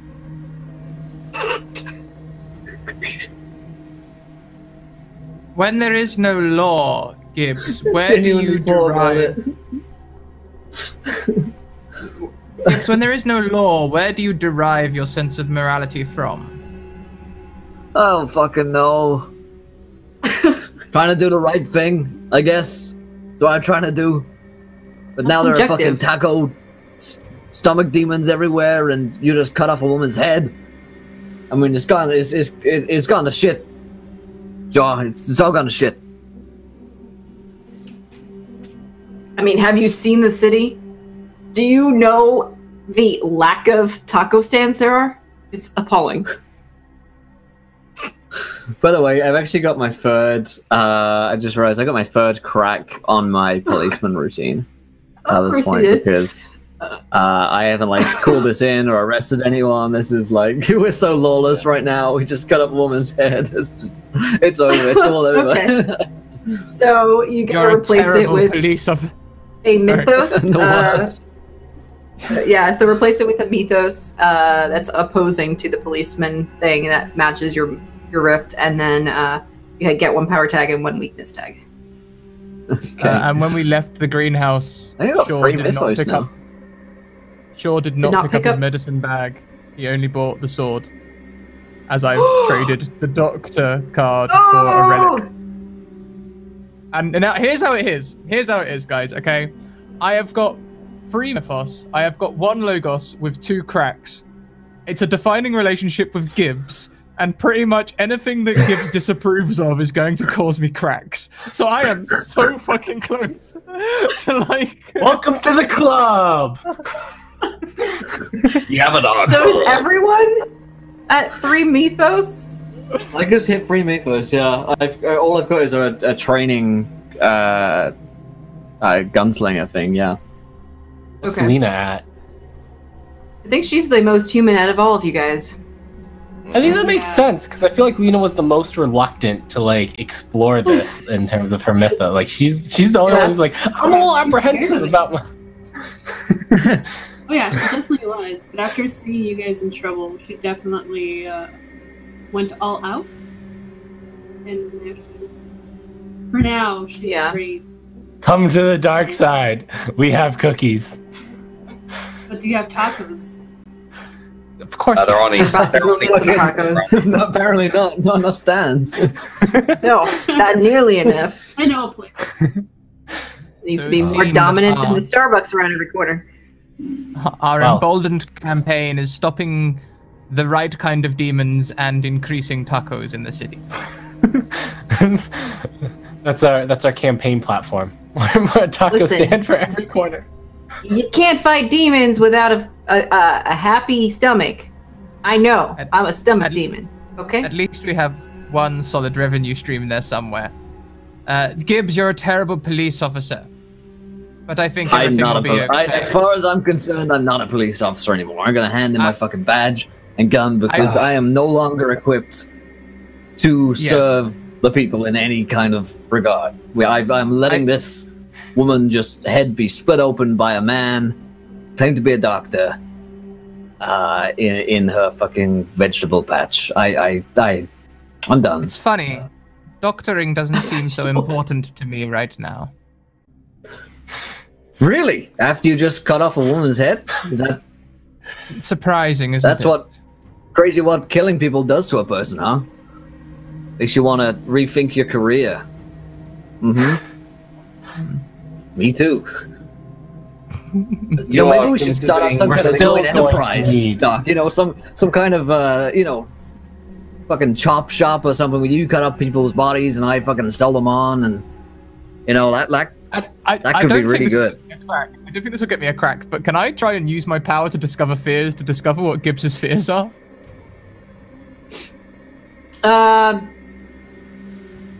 Sure. Yes, investigate, I think. Yeah. I just want to do that. That's all. I just want to get the 1+. Yeah, and investigate. Yep.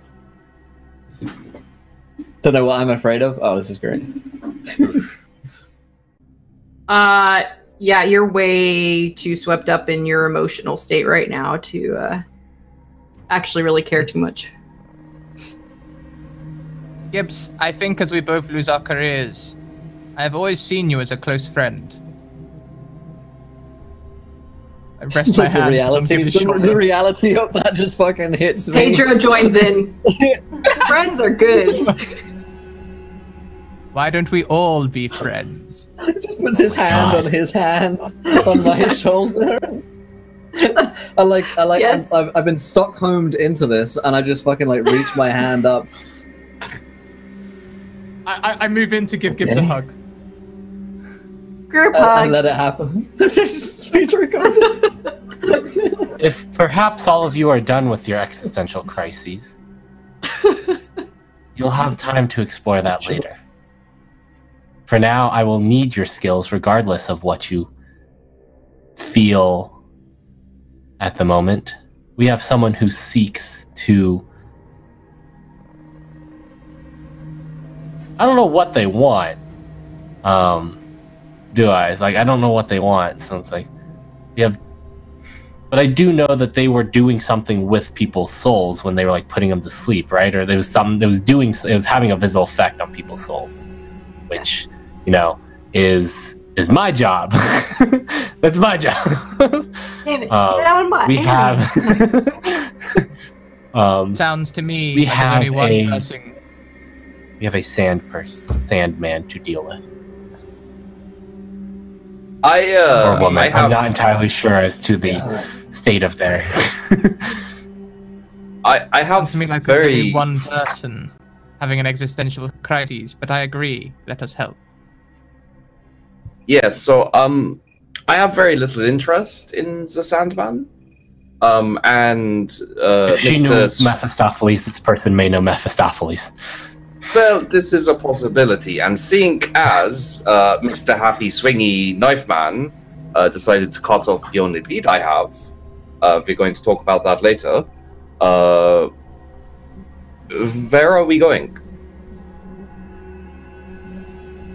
Where this Sandman guy is. I recognize the building. Which one was it? Yeah.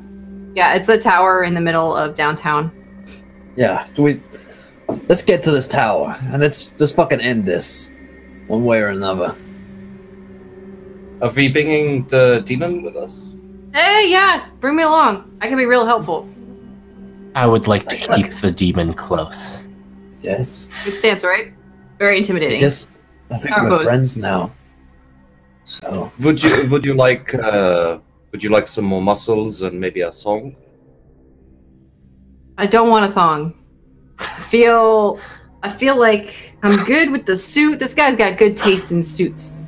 You know, he's actually pretty well toned. Yeah. Okay. Yeah. No, it's good. I can't tell if he was just feeling his own butt or something. He was. He totally was. Totally was. Oh my god. Pedro, please. I think he might do doing squats. I think the guy does squats. It's pretty good. You're Good choice, pathetic, Faust. What? What'd you say? Sorry, I wasn't starting a conversation. There was no need for that one. Let us Well, go. I didn't choose. I just killed him. Shiyu, the Avatar Shiyu has walked out the door at this point. Oh, hey, Yeah, Flower Boy, let's go. I'm gonna follow. Come on, guys. Friendship. Tacos. We're getting tacos on the way, right? Sure. No. Take that as a yes. I could eat. Tacos. Tacos. I'm down for it. Lena. Shaw will run ahead to catch up with Lena. Maybe grab a word with her specifically. Lena, I always thought you were terrible at social interactions. Then I saw that your powers were a haggard raven of death, and I feel like we have a connection. I've always tried to be your friend, and I would like to extend this gesture. I'm going to pass her a ring of friendship. Give her a fucking ring. How intense is that? Friendship rings. Oh my god. This is just a friendship ring. It's made of plastic. She's gonna look at it. What color is it? It's a bracelet. It's one of the friendship bracelets. That's what the ring is. It's a friendship bracelet. Like what type of people make. Oh my god. Mage Hand grants Pedro a taco of morality. I thought that said mortality. A moral demon? How? Oh my god, okay. Okay. I was really hoping that was mortality. I was really hoping that was mortality. Oh, amazing. So what color is this bracelet? And all sorts of threads, all different colors that are like twined together. You know the ones that you plait like the threads together and it makes yeah. Okay. Yeah, she'll look at it just very meh, and like grab it from you. And then she'll put it on and walk. She won't say anything to you. She's gonna be very... It's gonna seem like she's very cold towards you, but you're sure she took your friendship. We are friends now. I have befriended the group. I'm in. So Faust is also going to walk past Lena and confront her very quickly and say, I did not have the time to stop you, but you got in the way of the things I need to find out, things I need to know. If this happens again, I will set 1,000 snakes on you. And then just a snake like peeks out of his beard and like hisses at her and goes back in. That is all. She'll look at you as you're saying this, and when you say that, if she gets in your way again, her eyes are just gonna go all black, and she's like, if you would look at her hands, they would kind of create this like weird purple fog, and then she'll like quickly shake it off and then keep walking and not say anything to you. But she's gonna kind of try to intimidate you, I guess, in a way, if she can, because you're totally different. I know she's scared of snakes. So. She was scared of snakes until she couldn't feel anything anymore. So.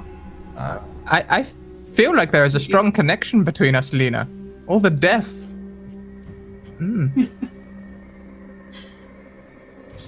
She'll just be like... Fantastic. All right. So, off to the Tower of Doom. I'm just going to call it that now. In the middle of downtown. You have gotten to a point where, as you're driving through the city, it seems like the closer and closer you're getting to this tower, the more and more it feels like your vision is present. Shiyu and Gibbs, you get the sense of fog, like the city is falling asleep. That's the sense that you get. And as you're moving through, driving through, the streets get less and less busy the closer you get to this tower. And when you arrive, it's not an extraordinary building. I mean, it's well made. It's a high-rise construction, and it appears that there's like a bank at the bottom floor, but nobody really seems to be going in and out of the bank. If you guys step out of the vehicle, and I'm guessing, are you moving directly into the tower, or are you guys going to do something else beforehand? We have to get tacos. Oh, right. Yeah. I think you get eating tacos and taking first. a moment together would be a good plan. We could use some team bonding with our newfound friendships. Okay. Let's have some tacos and then let's go and maybe die to a super powerful sand dude. Never die Just on fine. an empty stomach. I believe you are muted, Lena. I stole her voice. Damn, no! Yeah. So, when you guys mention tacos, she'll be like, I know a place. And she'll start walking past the tower. And then if anybody follows, cool. If not, cool. But she's going to keep walking and then past a couple streets. And then it's going to be this kind of like a hole in the wall taco place. and it's going to say Tacos El Gordo, which exact translation is tacos the fat, but it's actually a real place here in San Diego. It's really good. You should try it. Anyway, and she's going to go in and just order a bunch of things. Okay. I could eat right now. I'm really hungry, actually. Okay. Let's say that this We're gonna place try to isn't stick- super close. Sorry. Let's just say this place was not at the tower because you guys wouldn't be able to go there because Right, everybody's like not there really. So we'll say before you get into that vicinity, that's where you go before you get to the tower. But feel free to have scenes here. If you guys want a montage, this might be a good place to do that. Yeah, Just like we're as just gonna you're- order, No, she's go gonna ahead. order a bunch of tacos for everybody because she's Latina. Ooh. She is gonna assume that Pedro might need some help choosing tacos, so she's gonna get like when I say a lot, it's gonna be like 30 tacos for everybody, Yeah. It's great. and then she's just gonna place it on the table and just say eat. Oh my god, I can finally eat tacos. This is amazing. And they're like the best spilling tacos out of my you've ever mouth. had in your life. Yeah, these are That's great. I pretty mean, good. I've never had tacos before, but these are amazing. You've Always never had dreamed about taco? having tacos. Oh. Yeah, no. Wow. Yeah. No, this is the first time I could ever eat anything ever. Pretty amazing. I don't know why Yeah. everybody Yes. is always so angry about things. You just eat all day, you'll be happy. Happy as pie. Ooh, pie. We get pie after? Sure, but I think there's kind of this pressing thing that I feel like we should address. With the tower, and everyone dying, and we did just murder a woman, so the police are probably after us. I don't Or think- maybe they don't even know. Ever think about that? I guess maybe it's possible. These tacos. I also, Officer Mr. Gibbs, I think this would fall under self-defense. Well, that's true. You know what? Maybe, yeah, maybe. I guess I'm Yeah. unclear She as to whether was or not she trying tried to kill us. Kill everybody. No, Yeah, yes, she I saw was very much trying to. Well, enslave possibly would be more accurate for some of you. That's a crime. I'm pretty sure she was trying to kill that doctor dude. Just Yes, saying. I think I'm very Yeah. comfortable letting us off with a warning, so it's fine. I mean, Faust, this is warning. Maybe more like we could have a session where we all talk about our feelings and express how much hurt she put everybody through, which is why we needed to defend ourselves, and then have some pie. The judgment of Yeah. her deceased mortal body means little now. Her soul has already been judged and moved on. Does anyone know what he's talking about? He's talking Yeah, about you should- people's souls. Taco about it. In the very Wait, start. Yeah, we should talk about it.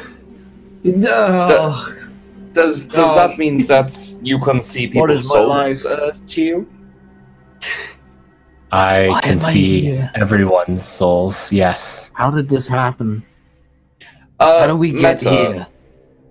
I believe Let's have a that we breakdown. that It's having a You- full-on breakdown.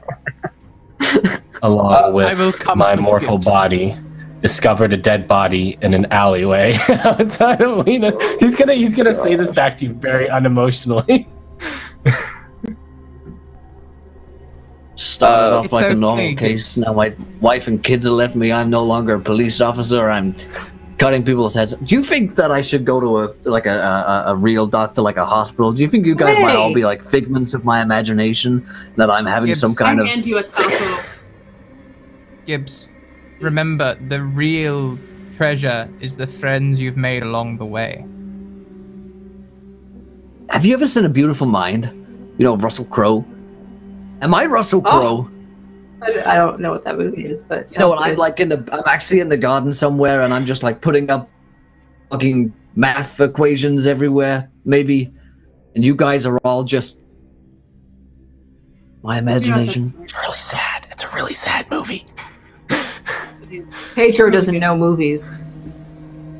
Does he get stabbed alright. at all in He's only that like movie? four in this week, guys. He's No, he ends up in an asylum, I think, and his Well, I stabbed you wife leaves him earlier. in that as well. Tell me, are you bleeding? You stabbed me? I think No, I I am. stabbed Gibbs on the way into Yeah, the. like jabbed me in the to arm, the- didn't you? Saying, Yes. Oh. okay, there's blood. So There maybe you go this. then. This is real. This is really happening. Yes. Okay. Okay. These I eat the tacos are taco. amazing. I eat this taco, and I feel some morality going back into me. Morality. Okay. Because of morality. Are we having the shawarma scene from Avengers right now? People Oh my talking. God, I didn't even think it has about that that, feel, yeah. doesn't it? Okay. Also, Meta, can I shroud my soul from Shiyu, or can I at least attempt to? I mean, yeah, Um, you're both avatars though, so Oh, would he not see it anyway? Yeah. no, I'm- yeah, I'm saying you're trying to counteract each other if he's actively trying to look at your soul. You'd have to have I'm like not- probably an opposing role of like go toe to toe or some shit. Okay. I'm not actively Yeah. trying to look at it. I can just, if I so chose to look at it, I could. But Yeah. And tell me if I'll actively yeah, try to how- stop you. Hal is not particularly concerned with Faust at the moment. Well, we've always been friends. But I think he will. I think he will go to Gibbs and sort of look at his soul, and try to get an idea of what it looks like. He's a wounded I don't soul. think I he's. think. I don't think he's. I don't think You he's can digging describe it, too yeah. deep. But I Yeah. think at this point, Gibbs is more of a lost soul than anything else. Like he's lost a really big part of what his identity was, or two really big parts of his identity. One of which was his like family, and the second of which is his job. And now all he's got left is his mythos, which he doesn't really understand, and all of these people who he doesn't really think are good people who are like murdering people. But now he's sort of being, like Stockholmed into it. So he's like, yeah, that's all he has left really is his soul, is that like mythos, which is he doesn't understand yet, but is likely to learn more about before the end, I'm sure. So he's like a limping puppy in the rain with a tennis ball just out of reach. Just out of That's his soul.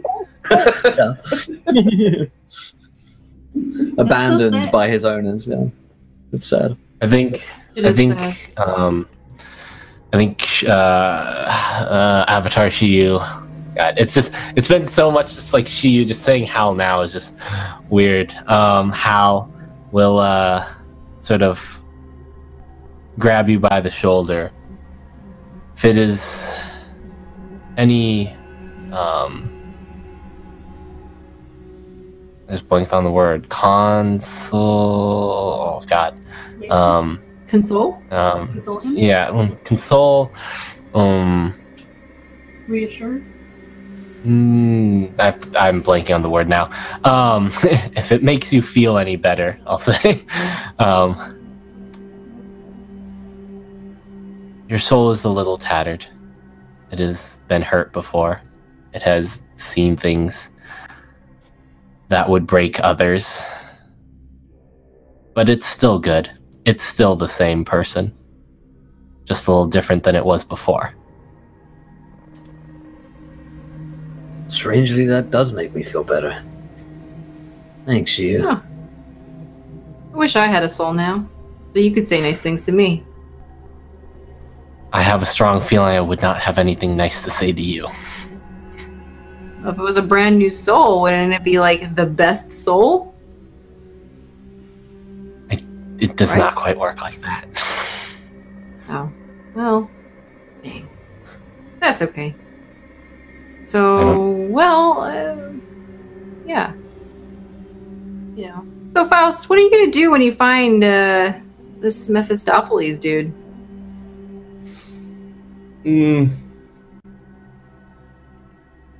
Well, I'd like to finally destroy him, but I think the most important thing is to find him and to see the likelihood of that. And if he is not destroyable, I need to figure out how. You suppose it's like the same dude we're after, or are they different? I can't really. I think they're different. Right? I can't see Mephistopheles using a alias as benign as the Sandman. He would be the. I mean, it doesn't sound that bad, yeah. World, so it's a little bit boring. Sandman. Yeah, I mean, this is. He was saying there was a song about that, right? I think there's like 6 or 7 songs about that. Yes. Oh, okay. Well. Anyway, what about you, Shaw? Not doctor. Are you a doctor still? I am dropping the doctor. I guess my title is still doctor, I guess. I haven't lost the bit of paper, but I have no interest in doctorly ways right now. In fact, I seem to be smitten with my new sword. As if for my montage, I would like to explore my mythos. I should probably, work on my logos and reduce the cracks over there. But actually, no. I really want to explore my mythos. I'm going to be looking at this sword and listening to the whispers that it whispers to me, and trying to figure out how to better use it.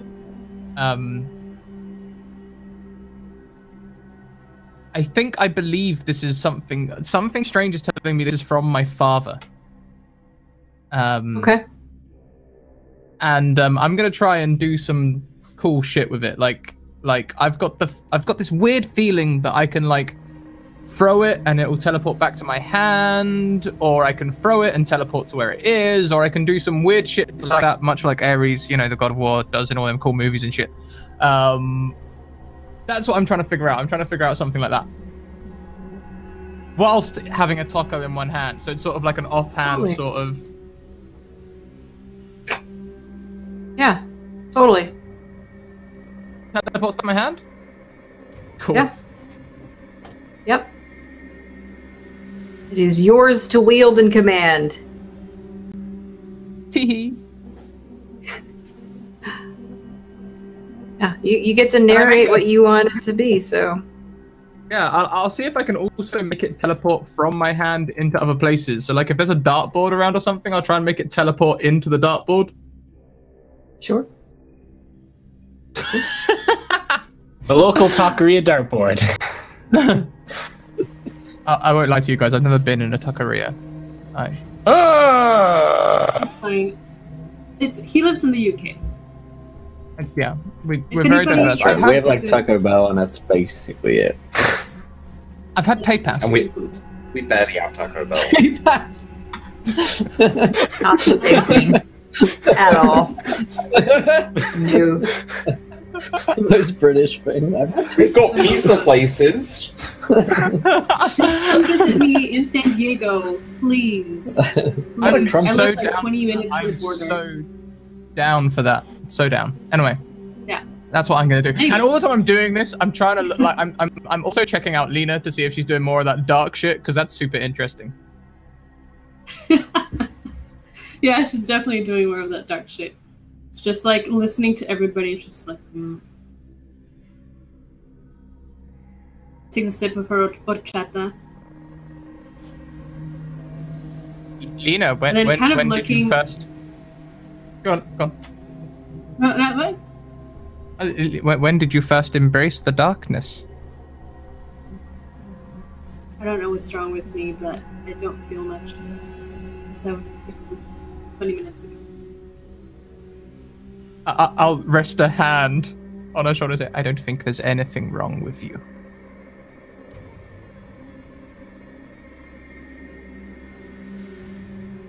Thanks for the bracelet. And then she'll look at you, and then seeing, getting all these clues together, she's gonna assume that he judges souls, and then she's gonna be like, I hope he's not trying to judge my soul without my permission. She'll just keep eating. I'll sit down somewhere between Lena and Gibbs.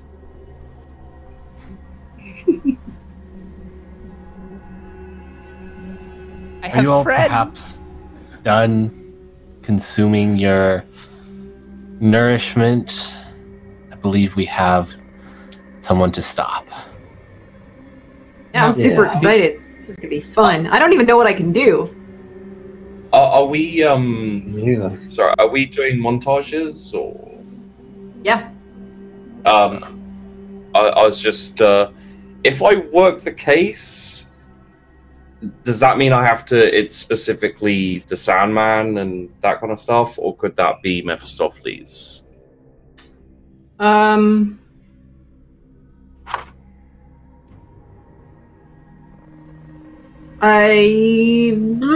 a really tough question. Okay. I kind of assuming here that he's not. Are you sure you can montage? Do we remember if We just can't burn tags, I guess. Yeah, you cannot burn a tag from move. You cannot burn a tag from moves that do not use roll plus power, such as montage. So it doesn't say anything about montaging, just that you can't burn. Yeah, then that's fine. Yeah, sure. You can work the case for whatever you think is relevant to your avatar form. Remember, if you veer away from it, it ends. So. Yeah. So if you feel they are connected, then go for it. If not, you know.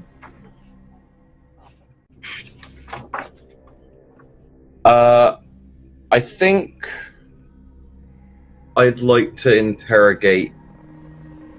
I was going to call him Klaus. That's not his name. Pedro. Again? Yes. He mentioned something that caught my attention.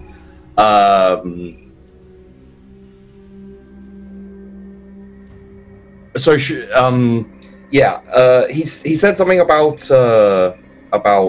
her being connected to Mephistopheles, I believe. So I'm gonna try and get information out of him about that and maybe what she knew and that kind of thing. So it's 3 questions. You don't need to do any rolls. However, I will say that Pedro was talking out of his ass, and he's a demon. So you're welcome to ask me questions, and I'll give you what clues I can as far as relevancy goes, but I would request that you be creative in your questions. Yeah, and also I'm not going to put much stock into what he says, because, he's a demon, and I don't know how much he knows or anything like that. So, yeah. Does he know how, was it Dahlia? Dahlia. Was connected to Mephistopheles and what she knew about him? Dahlia was never directly connected, but you know that based on Pedro's ramblings, that there's definitely more than a few players that are higher up that have to do with whether they're direct connections to the Sandman or not. It seems that because the Sandman's kind of like at the top of the food chain in this particular case, that he would at least know of other dealings happening in the city. Okay. What does Mephistopheles think the likelihood is of... what does Pedro think is the likelihood of Mephistopheles being where we're going, where the Sandman is? Well, because you're pursued by Mephistopheles, from a this is Pedro's, reasoning is, if I were going to attack somebody, I would go at them when they're at their weakest and most inopportune time, which if you're facing down a big bad that you guys keep talking about, then that might be a good place to do it. Yes, that is a good point. And the last one will be, can Pedro do anything to attract or draw in other demons? Totally.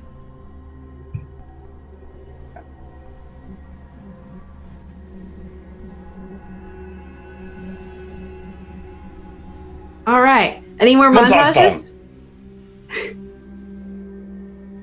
Last thing that I would like to do is for Gibbs to explore his mythos really quickly because he has nothing else left. Totally. So he is going to kind of look within himself into the visions that he's been having, and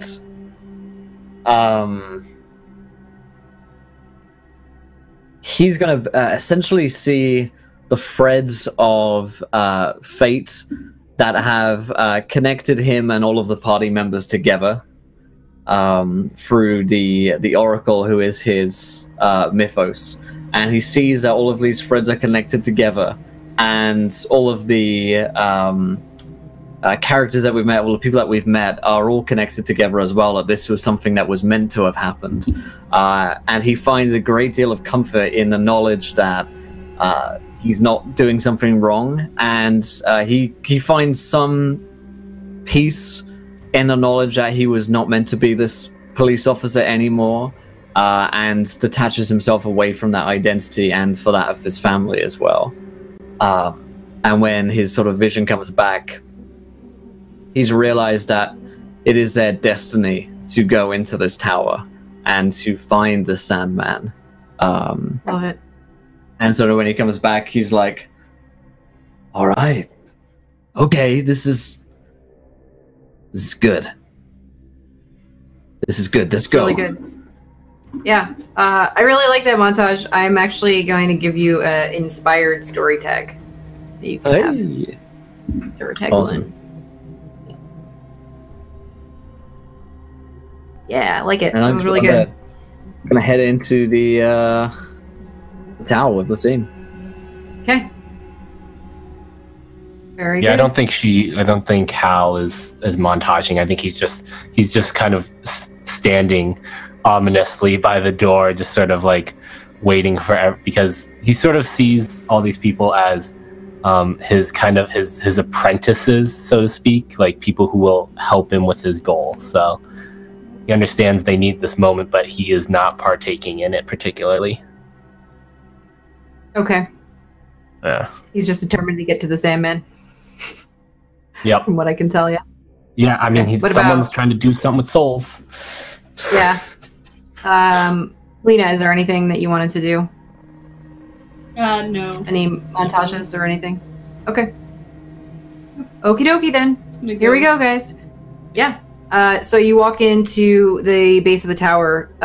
You can already tell something's not right as you kind of glance over to where the, like the receptionist would be, slumped over, sleeping. The security guards at the bottom of the elevators that go up, both sleeping.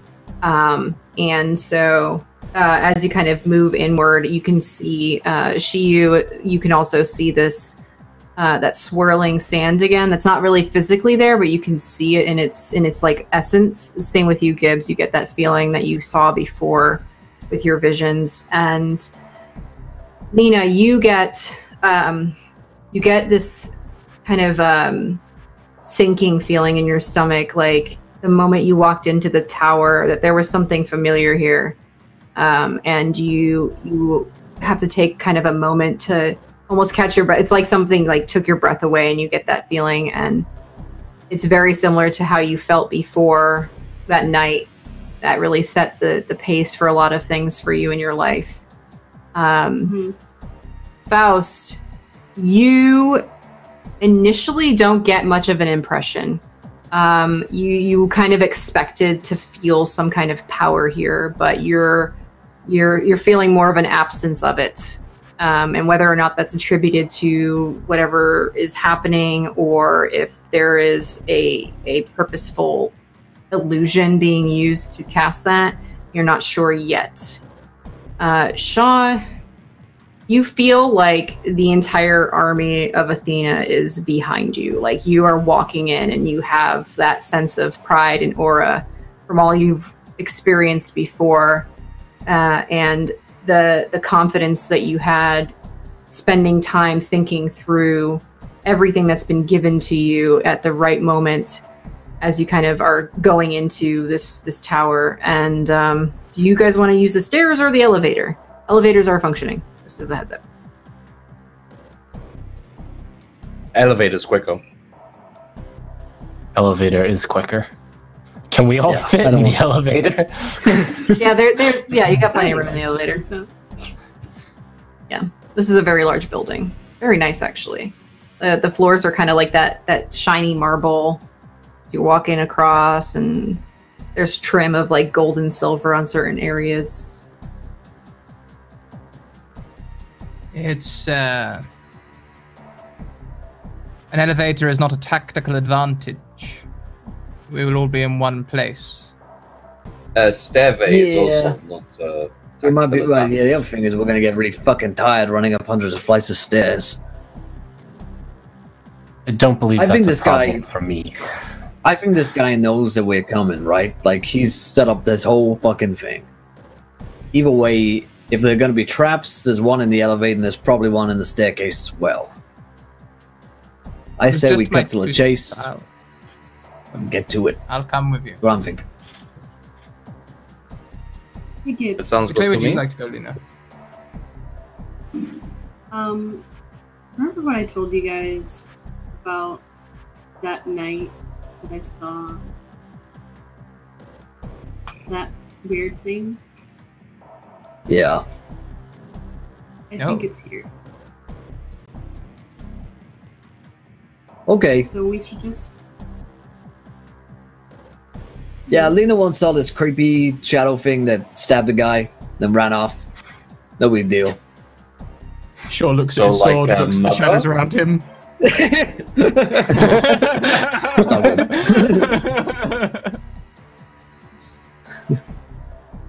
Whatever may get between us and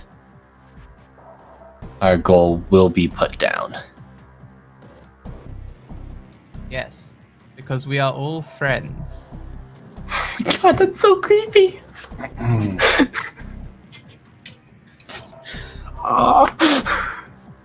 Sure. I think that's maybe as good a battle cry as we're going to get. Shall we get in the elevator? Yeah. I'm already I love press it. the buttons. A slow climb as you guys are just waiting there. Imminent danger. Just Elevator music. As Always looking to pick us up.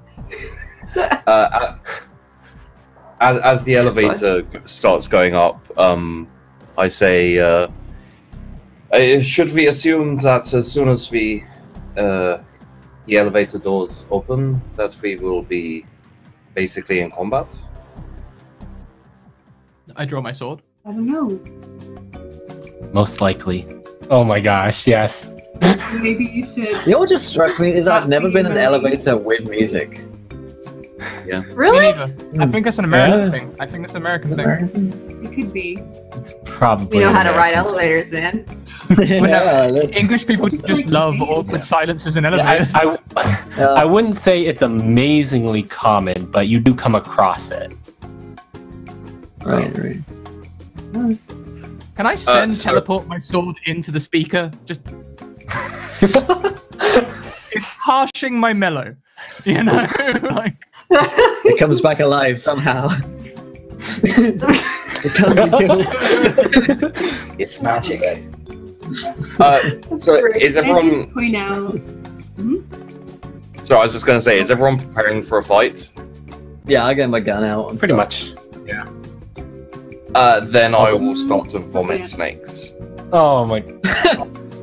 Could you at This is least have waited? space. Could you at least have waited until we were off the elevator? You're harshing my chill. it might have been too late by then. And there's kind of like just a soft film of snakes writhing on the floor of the elevator. Couldn't you have sent them up the stairs? Well, then they would be this is tired. when they exciting, got up there. Pedro's just like getting warmed up. He's like, I don't know what this body can do, but I'm ready. Let's do it. I got tacos. I really want that pie, so we have to survive, okay? Pedro, I'm pretty sure that you can walk through mirrors and like windows and things like that. I don't think that's quite how that works. Oh. A feeling. This is the longest elevator ride ever, and I've never been on an elevator before. Enjoy the silence. But it's not silent. Teleport the sword again. I mean, you know, we've done the we've done the Avengers scene. Should we do the Teenage Mutant Ninja Turtles next in the elevator? All right. Eventually, you get to the top. Elevator doors ding. And you walk forward. Whoever walks forward, I don't know. But you see in front of you the light beaming in from the floor-to-ceiling windows at the top of this skyscraper as you notice a figure exactly like your vision, Shiyu and Gibbs, standing facing towards the city. And you can actually now see, all of you can see this, as sand is swirling around this individual and kind of making its way around his legs, wrapping and then coming up across, and just almost like it's dancing around the figure. And it slowly kind of starts to move outward in a circular shape, very much like the way that Zen gardens are, having those circles and the ridges and all that. It's just doing the same thing on its own as it's moving outward and outward. And from this area, another series of circles starts to form on another section of the floor, and then so on and so forth, until there are 4 more circles as 4 figures arise out the centers of each of these circular sand patterns. And in front of you, aside from this main figure, is a hulking-looking man, not unlike who you ran into when you were when Gibbs and Jack were chasing this individual. And he has that shadowy appearance as he kind of comes out of the sand. Another one looks a lot like somebody that you would. Resplendent offering. The decanters of endless water for everyone. This is great. The second one looks like a man in armor. You can't tell Shaw, but you're suddenly drawn to them for some reason. There's like a familiarity that you feel there. Finally, you feel that power that you were waiting for. And like when you walked in to mirror yours, you can feel that. And then Faust, directly to the right hand of this man in the middle, a large demon is appearing as the sands tumble off the sides, and you very inherently remember him as Mephistopheles. In fact, all of you guys recognize him, but he's significantly larger and more terrifying than the first time you guys saw him. And then the last figure is Chiyu's brother. And that's where we're going to end today's episode. I had a feeling. The whole. All right. No. Or he was like, Son of a can't be nutcracker." fucking see you. Can't be fucking see you. Huh. Yeah, well, fuck. All right. Yay! All right. I hate this guy. I hope it's not like you know. Last time we saw Rosenberg and we're like, "Fuck you, Rosenberg," and then next week he's like, "I'm just trying to help out, man." No, not this time. This guy is fucking dying. And then he died mysteriously. Mysteriously, snakes were the last thing that was seen around him. Ah, holy shit. Well, my friends, that is where we're ending tonight's episode. And, whew, next week is the finale. So, next week's finale of the Larkspur sequence. Join us here to same time next week, 1 p.m. Eastern, to see how this whole thing goes down. If you enjoyed the show, let us know. Stick around, we've got the finale of Trials of Baal coming up in just a few moments' time. The viewers are joining in, playing D&D with us, and I hear that it's a big arena melee, so I'm sure lots of people will die. But let's go around to cast and crew. Did we enjoy ourselves? And of course, where can we find you guys online? Metaman said, great job tonight. How was that? Thanks. Yeah, I'm excited. This is super fun. I think it's going to be a really fun finale. Really fun. You guys got to do some really interesting things that were from old Magic Surges, in case you didn't notice. And I'm really excited because you have a few aces up your sleeve. You got Pedro for maybe cannon fodder or something along those lines. Who knows? Yeah, it's a pretty big battle, I think, coming up here. Got 5 enemies. So... You got it. You guys can do it. So yeah. But yeah, you guys can find me on Twitter at the Metamancer, and all my roleplay stuff is pretty much linked there. So feel free to follow me there. Great stuff. Anna, same question. Hello. I am loving the way that everything's weaving in together. I can't wait till next week. The last episode of this. So come back if you want. Eat more tacos. We have tacos. So my name is Anna. I play a lot of video games online. I'm really starting some D&D soonish on my channel. I catch Cyborg Pizza on Twitch, and I do stuff like more D&D stuff. Wonder Quest podcast, Encounter Roleplay Network. It's pretty dope. Check it out. And then just Twitter and a photo. That's it. Oh, so, great job. Great stuff. Everybody. Yeah, awesome. Tommy, betrayed there at the end yet again. How does it feel?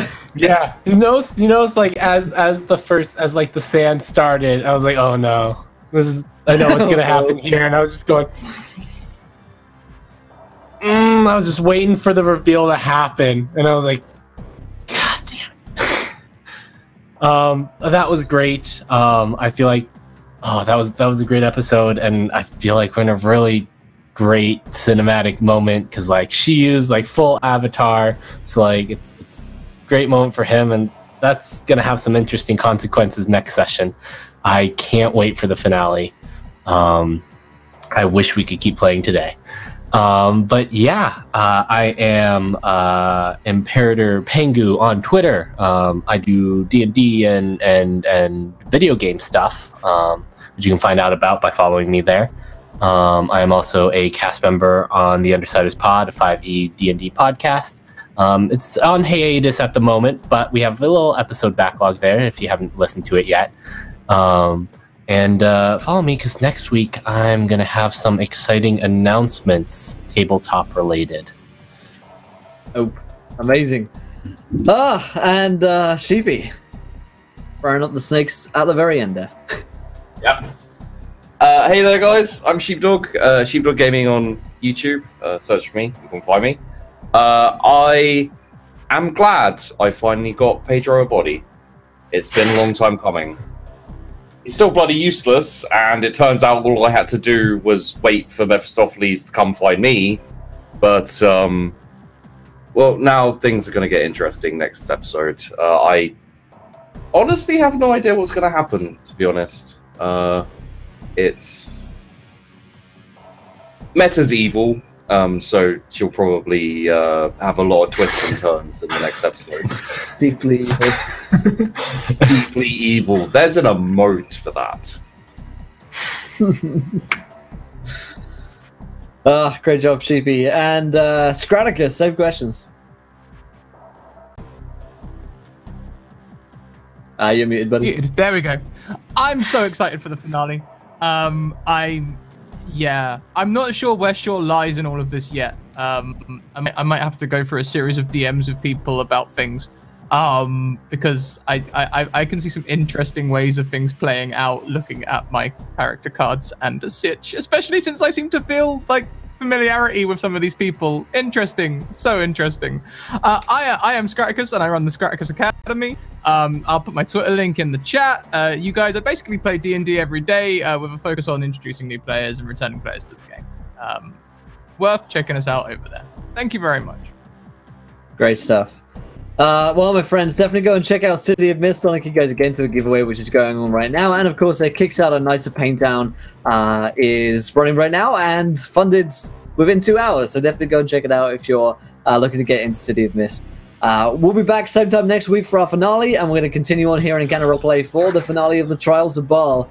So, my friends, until next time, try not to throw too many net ones because we want to be here laughing when you do. Good night, everyone. Bye. Bye.